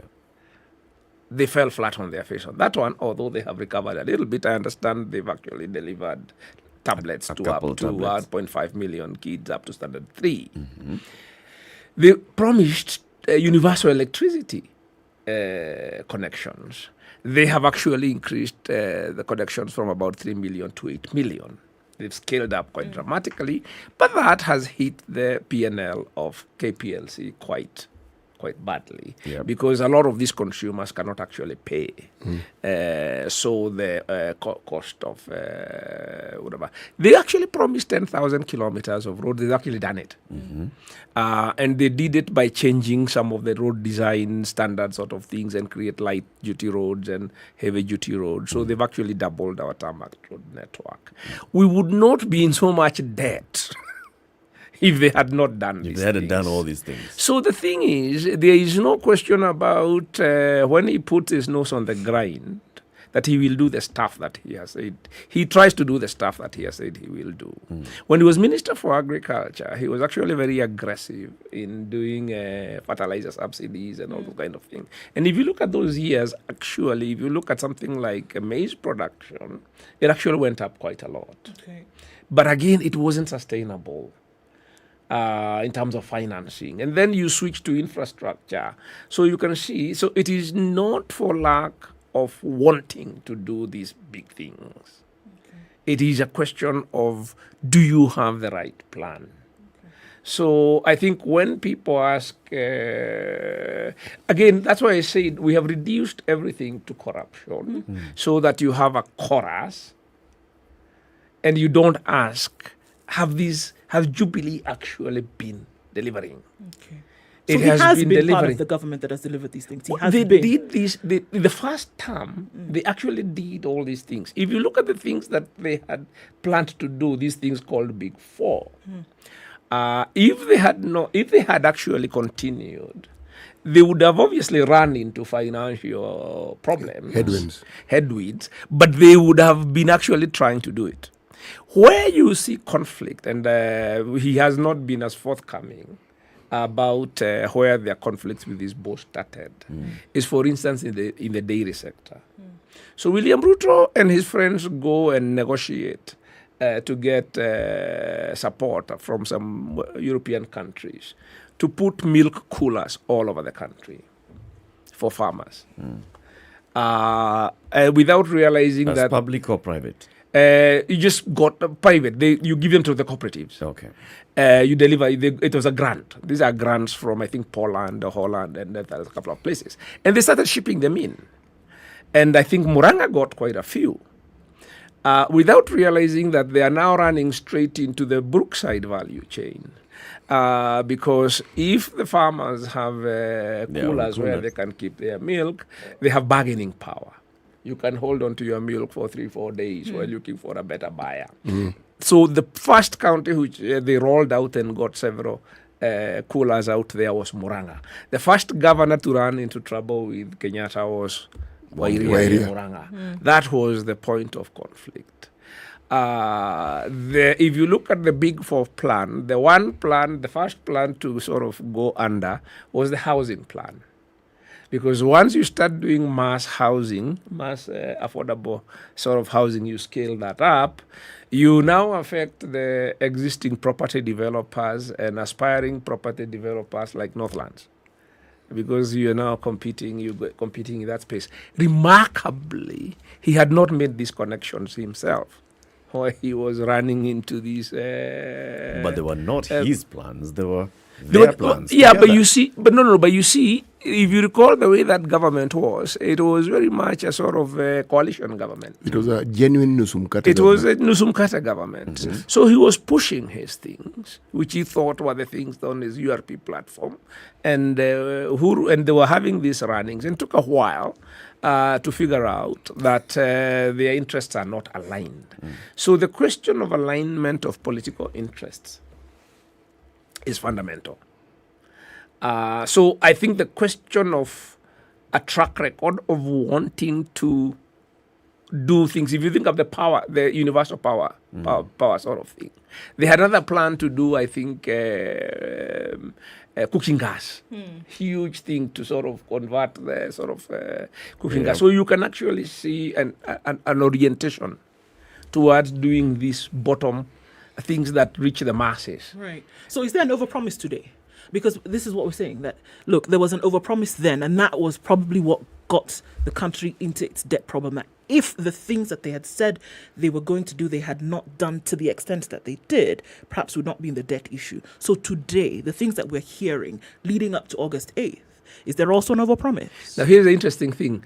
I think I gather from my friends that the reason why William Ruto actually reached out to me is because I started calling out these overpromises and the financing problems quite early. So when they hit the wall, they actually acknowledged, wait a minute, I think I need to talk to this gentleman. He seems to have... There's something he's saying. Things you're saying that we weren't paying sufficient attention to. So I think it's credit on his part. In fact, when we sat down the first time, he spent about 40 minutes trying to explain to me why they were trying to do what they were trying to do. Yeah. So is there another promise? That's something we have made absolutely sure that there isn't. Okay. Because if you see what we are saying, one, if you read the plan, we are very careful. We say it is budget neutral. Everywhere we make a commitment, we say where the money is coming from. Okay, and we actually show that the fiscal framework is one where we are actually going to be reducing the deficit. Right. Because if you're in a hole, you should stop digging. Okay. So that if you look at where is these 500 billion shillings we are committing to capitalize the small business and agriculture coming from, if you look at our current development budget, it's about 700 billion shillings. Of 700 billion shillings, the life of a project is usually 3 to 4 years. Okay, so every year, a quarter of the projects are getting completed. So that releases money that then finances new projects. On paper, though, Dr. D. No, that's exactly what happens. If you're building a road, it takes 2 to 3 years. When it's done, if they start building the road. We have built 10,000 kilometers of road. So ask every Kenyan. We've built the SGR. They have done 5 million new electricity connections. But forgive my ignorance here, but is it not that the budget that was created was for building the roads? Why would that same budget still exist when the roads have already been built? That's my point. What happens, the budget is a flow. Yes. So you complete projects. So once those complete projects, it frees up the money within that resource envelope. And we have something called a forward budget. Then new projects in the forward budget fall in the following year. Okay, so you always projects going out and new projects coming in. The problem is that we have also been increasing the size every year, the ticket. So when Jubilee came in, the development budget was 300 billion. Now it's 700. Okay, because not only are you bringing in new projects, you're bringing in a bigger portfolio than the one which is exiting. Yeah.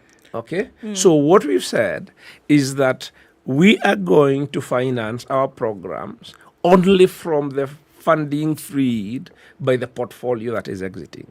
So if you take 700 billion and you take a quarter of that, is about 170. If you add 170 over 5 years, it's about 700 billion. If you look at our core programs, they are 500 billion. So they are within that resource envelope. Okay. So what we're doing is that we are shifting resources within the budget by scaling down infrastructure investment, because Jubilee has done a lot of it. Thank you very much. So now that the infrastructure is there, now let's move to something else. Let's take the money so that those roads can actually pay. So that put that money in agriculture, so that those roads have actually something to carry. Okay, so David, I mean, coming from Jay Buchanan and his romance, his politics without romance. Here we are saying, no wine, no flowers. As you're looking at this and saying, are you convicted as part of the plan that this will actually work for Kenya and that the intent is to make it work? You know, I was asked these questions much more when NAC came into office, because there was a lot more cynicism then. Is it actually possible to turn this economy around after sort of 20-something years of Moi? Huru was out saying that they are saying that free education cannot be done. We turned the economy around in 3 years. So I've walked this beat. I was in charge of that plan, developing that economic recovery strategy. What responsibility lies on your shoulders to make sure it's actually done? Yes, to exactly that. To put in the structure that will deliver, that will execute. We have thought it through. We know what that structure is going to be. I know this government in and out. I know where the bottlenecks are. But the thing which, again, people are not conscious of what I'm saying. We are not executing this plan. Our core plan is not government programs. I said that before. We are taking money and putting it in farmer and business-owned institutions. That is not very complicated. What is challenging there is capacity building. But it is when you're trying to use government pipeline to do government programs that you run into all sorts of implementation challenges. But clearly putting some funds here and saying these funds are available for your cooperative. Let us see that your cooperative has the systems to do this, and we put in that 5 million shillings, and we say now you can stock animal feeds and veterinary things and that kind of thing, and your county government which is because agriculture is devolved, will sort of provide the extension services. We do that cooperative, we move to the next one, we move to the next one. And there's some fairly low-hanging fruit. I'll give an example. Pending bills.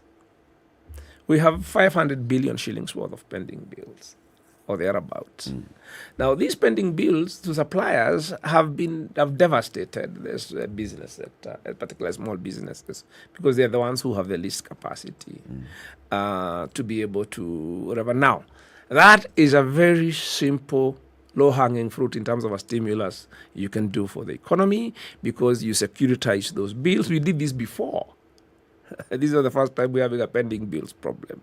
You securitize those pending bills. You give those people a zero coupon bonds instead of the money that they are owed. They either discount those bonds in the market or use them as security, working capital security with their banks.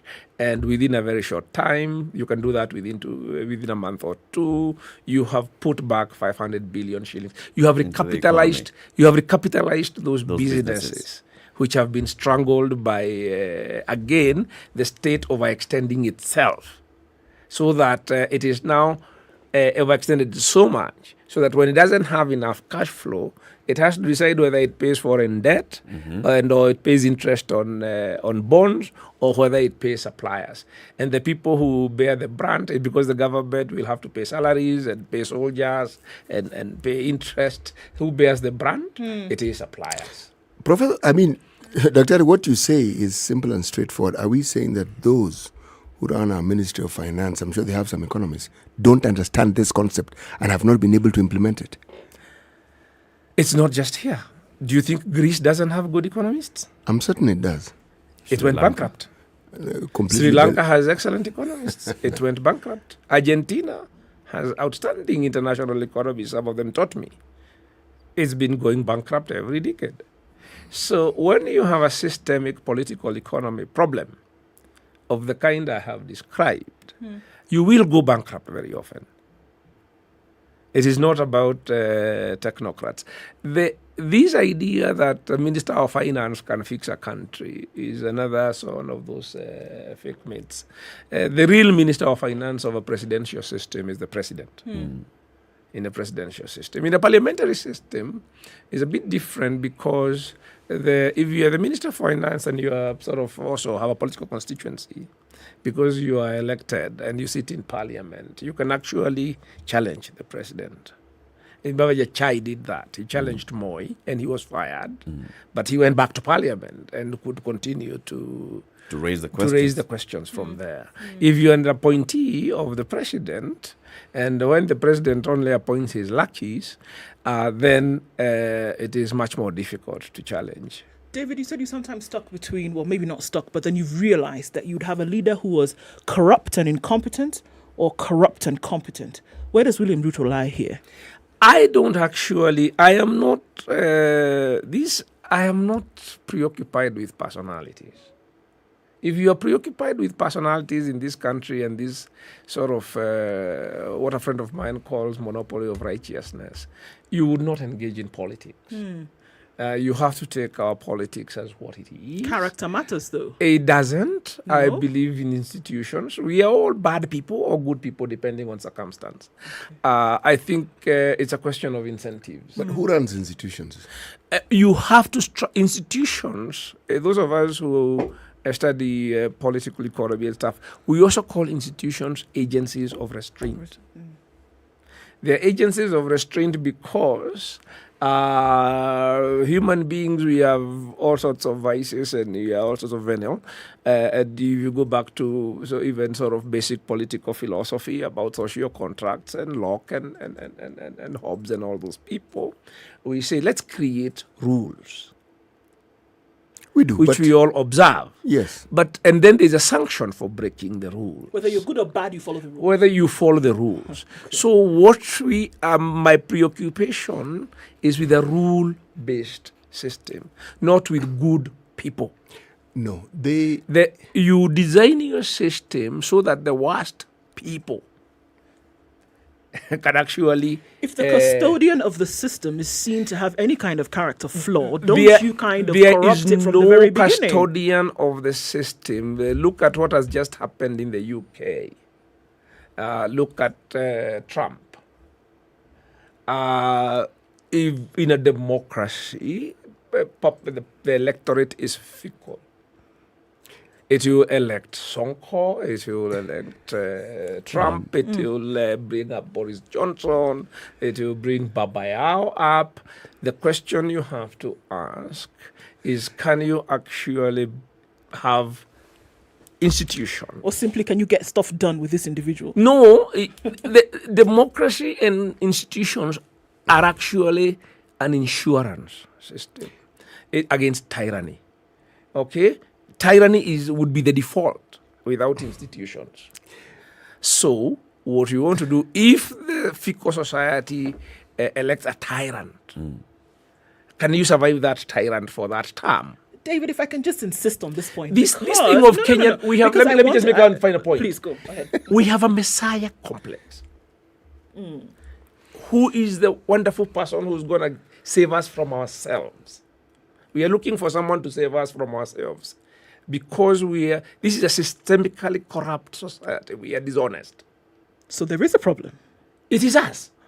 These people are products of society. So we have to sit down and say, good people, unless we have a rule-based system, we are going to eat our own intestines. Okay, so let me flip this question and then ask, what then has endeared you to this side?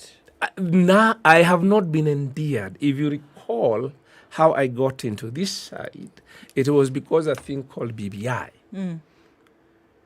I worked very hard, among other people, to bidwife a new constitution. After the new constitution, I said I can retire because it's not fun. You get a chance to actually have a chapter of your constitution, more or less, to your name. And I said, I've done my bit. And then I watched people I have worked with, Raila Odinga and company, actually designed to systematically dismantle that constitution. This is where I draw the line. I called my civil society friends to a meeting, and I told them, if this thing goes to a referendum, we are going to be overrun. Those of us who believe that we should defend the constitution. And our only chance of actually being able to fight this thing is we align with a political force. And the only political force now which is not aligned with those people is William Ruto. Whatever we think of him is besides the point. Is besides the point. You are aligned. Our interests are aligned. Then we fight BBI. After we are done, then we ask ourselves the next step. Do we align for the election? I called a meeting. I did not do this, whatever. George Kigoro convened it. We sat at a tent behind KHRC office because it was during COVID. And I put this proposition on the table. Many people saw the sense, but you could see they had They had doubts. No, it was more psychological, the idea, because you have demonized someone so much that you actually do not see that person as a potential political ally. But I actually consulted very senior people in this country, in civil society, luminaries. And in private conversations, they said, look, I remember one of them, who I will not name, told me, look, if you look at all divided societies with this kind of situation, whether it's Northern Ireland or South Africa or it's Cambodia, all of these places, at some point you have to, Israel and the PLO, at some point you have to shake hands with the enemy. We had those conversations. Work with the devil, cross the river. And then deal. And that was how I got onto But this. David, this was not the first time that Raila Odinga was talking about amending the constitution. In fact, if you read... In 2014, the then NASA talked about... In fact, I wrote the final press conference release of NASA about what our agenda is. And we had 3-point plan about the constitution. There's no question as to whether we could revisit some issues in the constitution, particularly this executive system, whether really we want to do, whether it's the cause of the problem. We talked about devolution, strengthening devolution, and most fundamentally about security sector reform. I wrote that document. I read it to the public.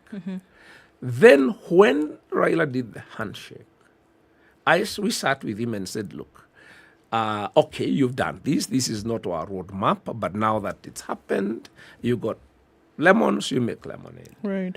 Let's have a structured process. Let's go back to a Serena type process. Okay? So that we have a structured dialogue, and then our roadmap was we form a transitional government, which will then do particularly the electoral reforms that keep taking us back to an electoral crisis. And that was actually the point of departure. We disagreed with Raila team on whether to have a structured process or whether to go into a nusu mkate government, an informal nusu mkate government. So they wanted to go into an informal nusu mkate government like yesterday. And I said, no, we should hold out and have a certain type process and only have, if we are going to share power, only when we have a document that can be endorsed by one inch, like we had done in 2007. So it is not a question of whether there are things in the constitution. We have the gender rule keeps bothering us. There are things we know we did not complete. The inability to do security sector reform is a big problem. Is there something that we didn't get right there? But to then do 70-something clauses, which is a Trojan horse for creating 5 positions at the top, so that Uhuru can become prime minister or whatever, and you do this thing they were calling Putin Medvedev. Yeah. So that's the issue. Let's take a break. 26 minutes to 10, Kenya's biggest conversation. We want to take a short break, take a look at the weather and traffic. Dr. David Day is still with us in the studio. We'll open up the phone lines after this break and business, so you can engage with Dr. Day for a bit. Good morning. We'll be back. Election Bilanoma, 21 days to go. Are you looking at your neighbor and seeing the political leaning that they have, and then you're feeling agitated and feeling that this person needs to get out of here before we get into an election? That is a wrong approach. I mean, you've seen it, Dr. Day, even before. Just because you are one person and you're married to somebody from a different community, your entire family now starts disagreeing.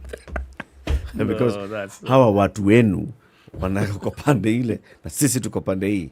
And we've got to get out of that. We've got to get out of that cycle. And especially this time, we're saying Election Bilanoma. Standard Group is partnering with the National Cohesion and Integration Commission, going around the country preaching this message of peace. Election Bilanoma, Penda Jirani. This is the Situation Room, the only way to start your day.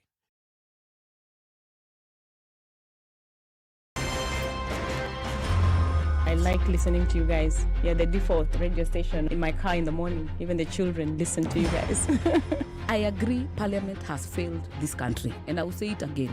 We have not done what we should have done. We know in this country, the Kenya prison sector is one of the most underfunded sector. The way it is being done and the way we're calling it Huduma Number the Msema Kweli is because all records will be there.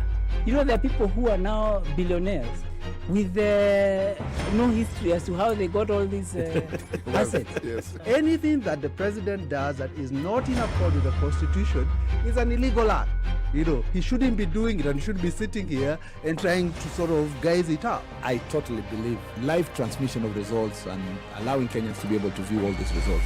I believe that it will be impossible to steal elections. The Situation Room, Kenya's biggest conversation.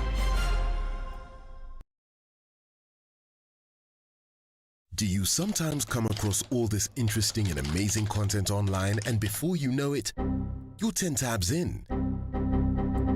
Or sometimes your browser refreshes itself and you lose that video or write-up you were keen on. In these moments, I bet you wish you could store this content somewhere so it's accessible to you when you need it or want to share it. Well, you can. It is as simple as putting it in your pocket. Thanks to Pocket by Mozilla, you can curate what you love, save it to your list, and access it even when you're offline. It gets better. You have the option of listening to your favorite articles, and before you ask, of course you can watch video content as well as even when offline. Filter the best. All right, sun's coming up in Nairobi this morning. We will see highs of 20 and lows of 14 today. Mostly cloudy conditions at 17 in Nakuru, highs of 23. 20 will be the high in a cloudy Nyeri at 14, and it's 15 and light rain in Eldoret, highs of 21 and lows of 14. It's sunny at 25 in Mombasa, highs of 28, and we'll see highs of 27 in Malindi, where it is raining at 26. 21 and mostly cloudy in Kisumu, highs of 27, and we'll see highs of 26 in a cloudy Kakamega, currently at 21. All right, taking a look into Kampala, it's raining at 24 again, highs of 27 and highs of 28 in a now sunny Dar es Salaam at 23. Warming up in Johannesburg, it's 10 degrees. We'll see highs of 18 and lows of 5, and the rain continues in Lagos at 25. It'll go to highs of 29. 29 will also be the high in a cloudy Kinshasa, currently at 21. Well, into Monday evening, Beijing is 35 and sunny.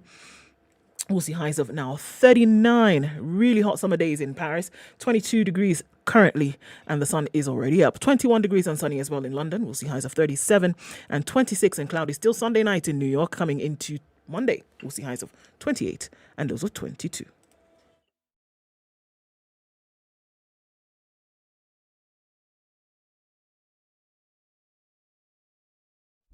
Classic soul, R&B, smooth jazz, neo soul, and nostalgic ballads. Make some noise. You're All right, the listening tick-tock to of the clock says that we're out for SpiceFM. traffic hour. However, still really heavy on Jogo Road, going out towards Landis, which has eased up. Kamkunja, that roundabout heading into the CBD proper, is still pretty heavy. Langata Road also still continues with that. Aerodrome not as tight as it was earlier. And Gong Road also looking much better as well. All right, we're looking at parts of...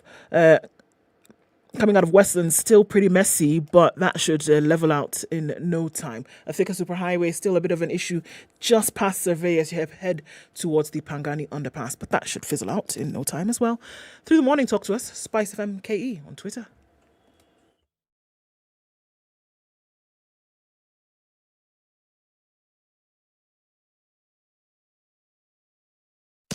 Business news with SpiceFM. I'm Dennis Aseto.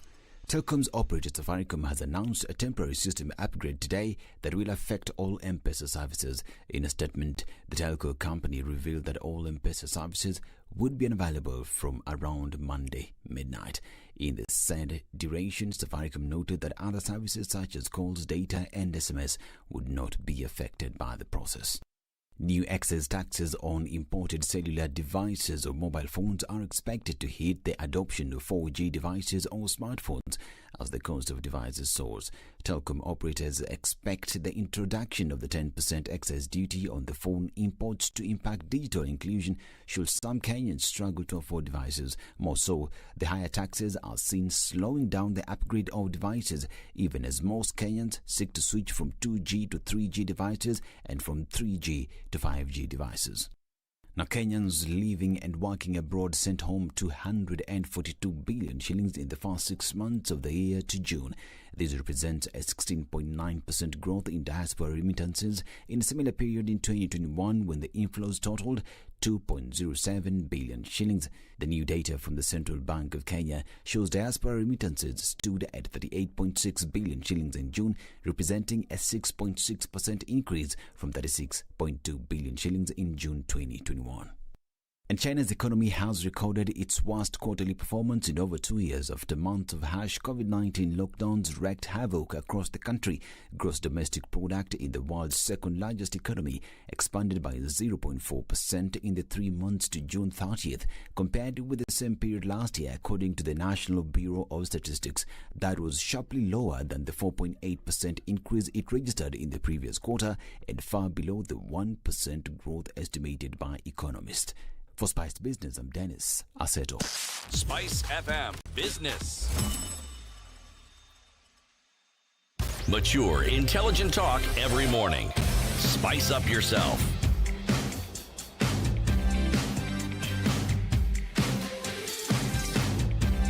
"18 minutes to 10, Kenya's biggest conversation." Dr. David Day is here with us in the studio. We are talking about the manifesto, the plans, Kenya Kwanza.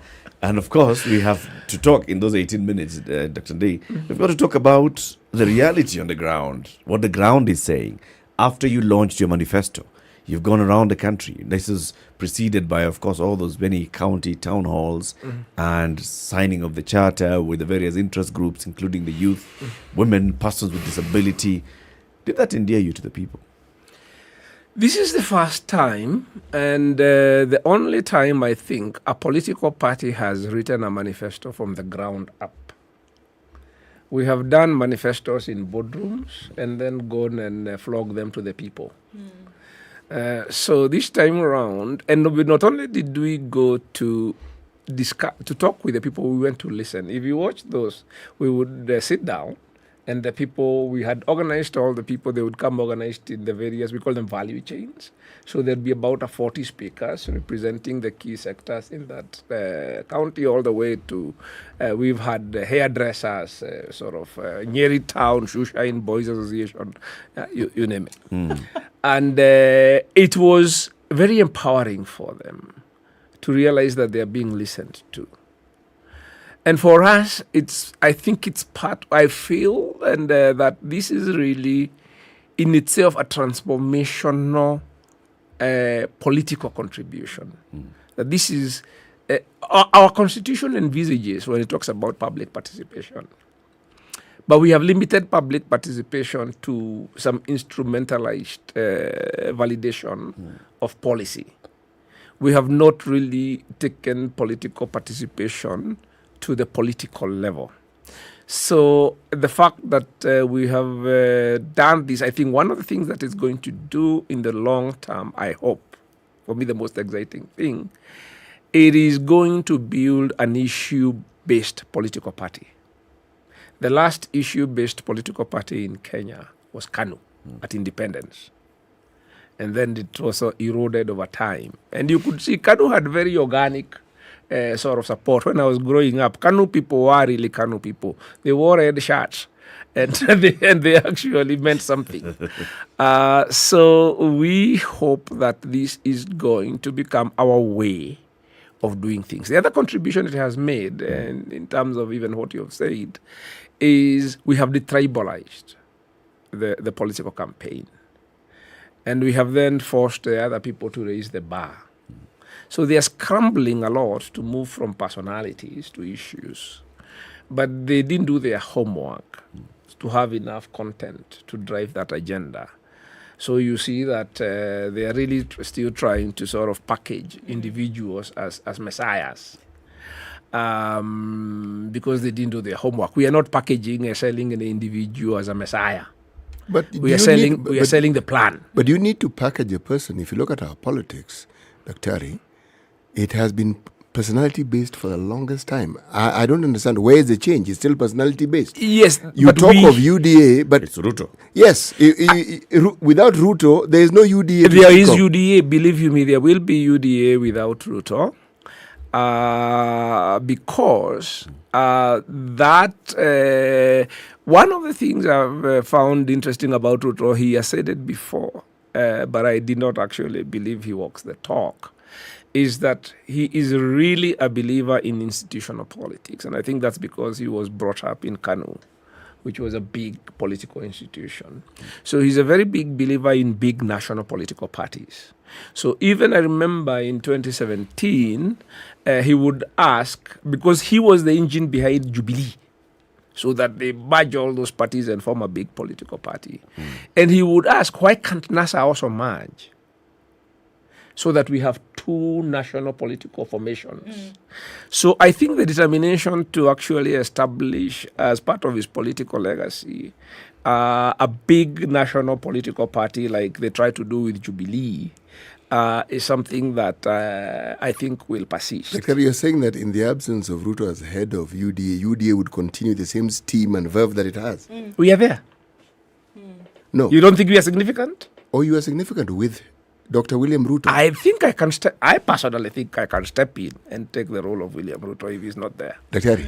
I have no doubt that I would be able to provide that. Dr. You are a that serious leadership. citizen, Yes. and much respected. Yes. But you are not known as a politician. You are not born one. No. But I'm making the following point. Yes. I made the point about UDA right now. Yes. Being a very collegiate generational sort of project. Is it what you're saying is aspirational, I believe? Or are you saying it's a reality? I believe it's a reality that we will make it a reality. I have been in the process of trying to do that with the people of my generation since the early 90s. If you talk to the Kabandos of this world, I can tell you that I have convened them. And let's try and form a political formation of our generation. If you talk to Governor Derito Mureithi, he will tell you, I have convened them in the 90s. Let's try and form something like this. So if you talk to John Githongo, he will tell you, I have convened them. And tell them, let's try and form something like this. It's just that it is sort of not who I thought that we would do it with.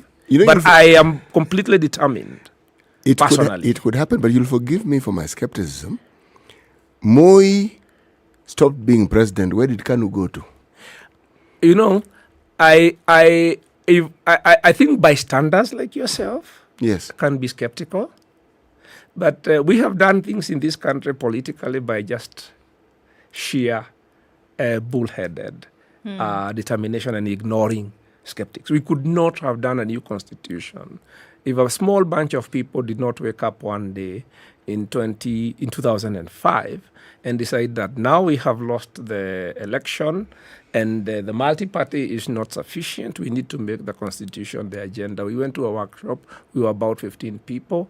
I know that Willy Mutunga was there, Kivuza Kibwana, Washira Maina, Duncan Okello, all sorts of people. And that is what became the 2010 constitution. So my vantage point is not one of that you can't do it.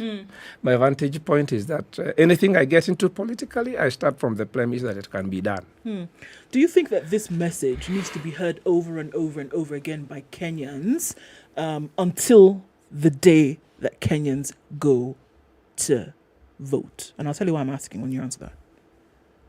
Do you think that this needs these elements, these factors that you've shared with us about this plan?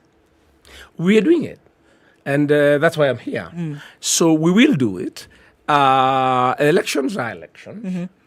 Whichever we go. When we traveled to the US and the UK with William Ruto and with Musalia and those kind of people, one of the questions which was asked most consistently by the audiences we spoke to is about whether William Ruto would accept results if he lost. And he consistently answered, and I actually found it persuasive. You check the way somebody is responding to an issue. And he said, look, government is as good as the opposition, which watches it. Yeah. We've discovered one is, and he is very clear, he said, the thing which really messed up the country in the second term of Jubilee was when the opposition joined the government. Because there was no one to watch us. So he's very clear that if we doesn't win, he would like to build a strong opposition. Okay. So there's a presidential debate that's happening this month. And it's been said that William Ruto will not attend. Would you encourage him to attend based on what you've just said? It has not been said he will not attend. His media team has advised him that he shouldn't attend if the media continues to behave as disgracefully as it has behaved in the last couple of months in terms of coverage and capture by the establishment. So we have left it to him. To decide. To decide whether he will take that advice or whether he will not take it. And we have told him, please. Would you advise otherwise? We have told him, please do not tell us. Make your call. own decision. Make the judgment call, because it is you. If you take our advice and then it turns out to have been a very bad decision politically, we take the flak. So we want you to take responsibility for the choice that you make, because it's a very serious call. And when it comes to very serious political calls, you have to leave it to the person. Like you did with the choice of running mate. Yeah, that was the same. We had all sorts of theories and all sorts of committees and all manner of people. In the end, there was one sort of convergence of thinking around one time, and then he went to bed and he woke up at 5 o'clock in the morning and he said, I've changed my mind. I'm going this way. Do you think he changed his mind, or do you think that was his mind all along? No. I think he went with his instinct. I think he was prepared to. The numbers actually were not bad for the running mate, but I think in the end, he has. You don't spend 30 years in politics without developing a political instinct to be able to exercise some of those judgment calls at the last possible moment. And you know that somebody is, those instincts are well honed when you don't see it at first, why he made that call. And then a month or two down the road, you say, you see it. Do you now I absolutely see why. Tell us why. What do you see? So let's just break it down. I'll tell you what I've seen. Very many were of the school of thought that Professor Kithure Kindiki would be better placed as running mate. As you're saying, go to bed, you think that all of you are aligned, wake up, and the principal has changed his mind because of his political instinct. Do you now see? I am not saying he changed his mind. I think he made a decision. He made a decision, or that I think he would have made in the first place. That was where his inclination was in the first place. What I have then subsequently seen is the assault on the choice of the candidate by people I would call would be Kikuyu kingpins. Apparently, it seems that we had discounted that there were people who are eyeing themselves as successors to Uhuru Kenyatta as Kikuyu kingpins, and what they wanted was a vacancy. Because it is their reaction. By having a Tharaka there, exactly. Leaves the Kikuyu. You leave a whole entire field vacant. So if you observe, there are a few who have drifted away from our side so that they can seek that position where they think that there might be a vacancy, because they don't actually think a woman qualifies. So had I not, so obviously he would probably be more alive to those politics than some of us, because he would have known, I'm sure he would have been canvassed by these people about the running mate and all sorts of things. So he was privy to information and what people are in it for that we were not.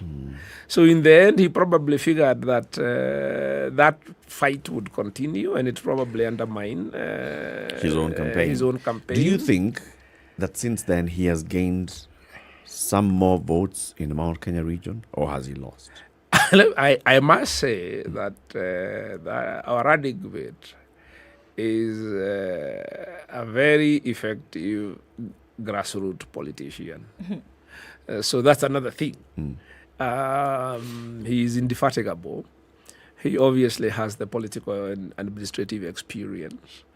And in fact, I know that he is the guy who helped us get those town halls in Mount Kenya, mobilization skills, working. So there's no doubt about his ability to mobilize.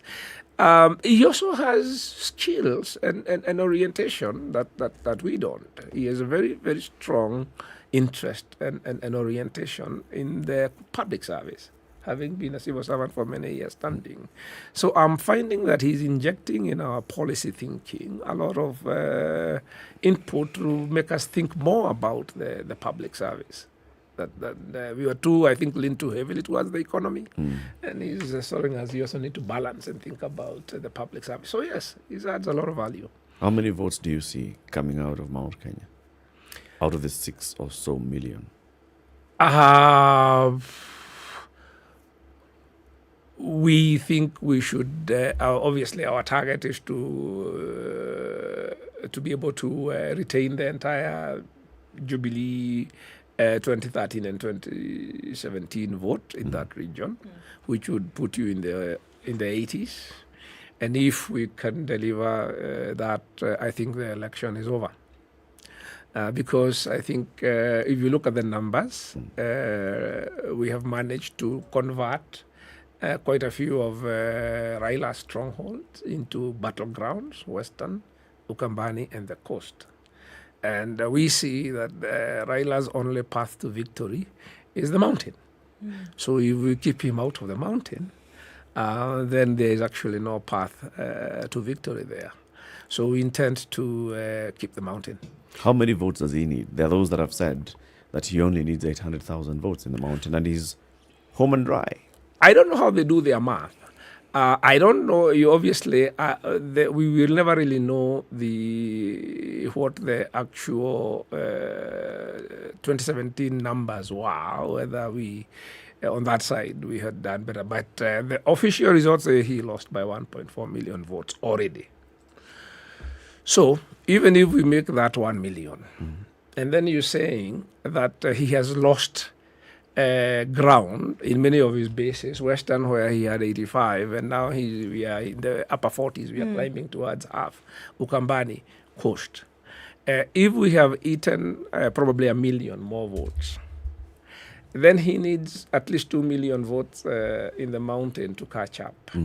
2 million votes in the mountain is in the upper 40s. So those who are saying that he needs a small number don't actually know how to count. But do you consider, for instance, that the mountain, as we refer to it, is not just predominantly Kikuyu, Embu, Meru votes, and that there are other diaspora individuals who actually live in those particular areas? 20% of Kiambu, that's it. 20% of Kiambu is diaspora. That's it, yes. Dr. David Day, thank you very much for joining us today. We want to have you again before we get into the election, if possible. And then, of course, thereafter, even keeping track of all the promises that have been made by the various political camps and those that win. Even if UDA doesn't win, it's going to have members of parliament. It's going to have people in as governors. It's good to see that they are standing by what they promised. We're going to have a majority in parliament, that's for sure. Okay. Thank you very much for tuning in to Kenya's biggest conversation today.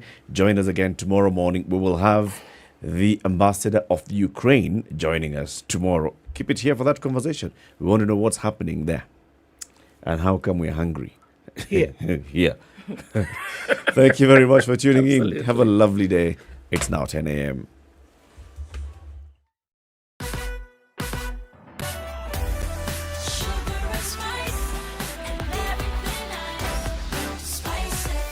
Spice up your life. The latest news from around the world. 94.4 Spice FM.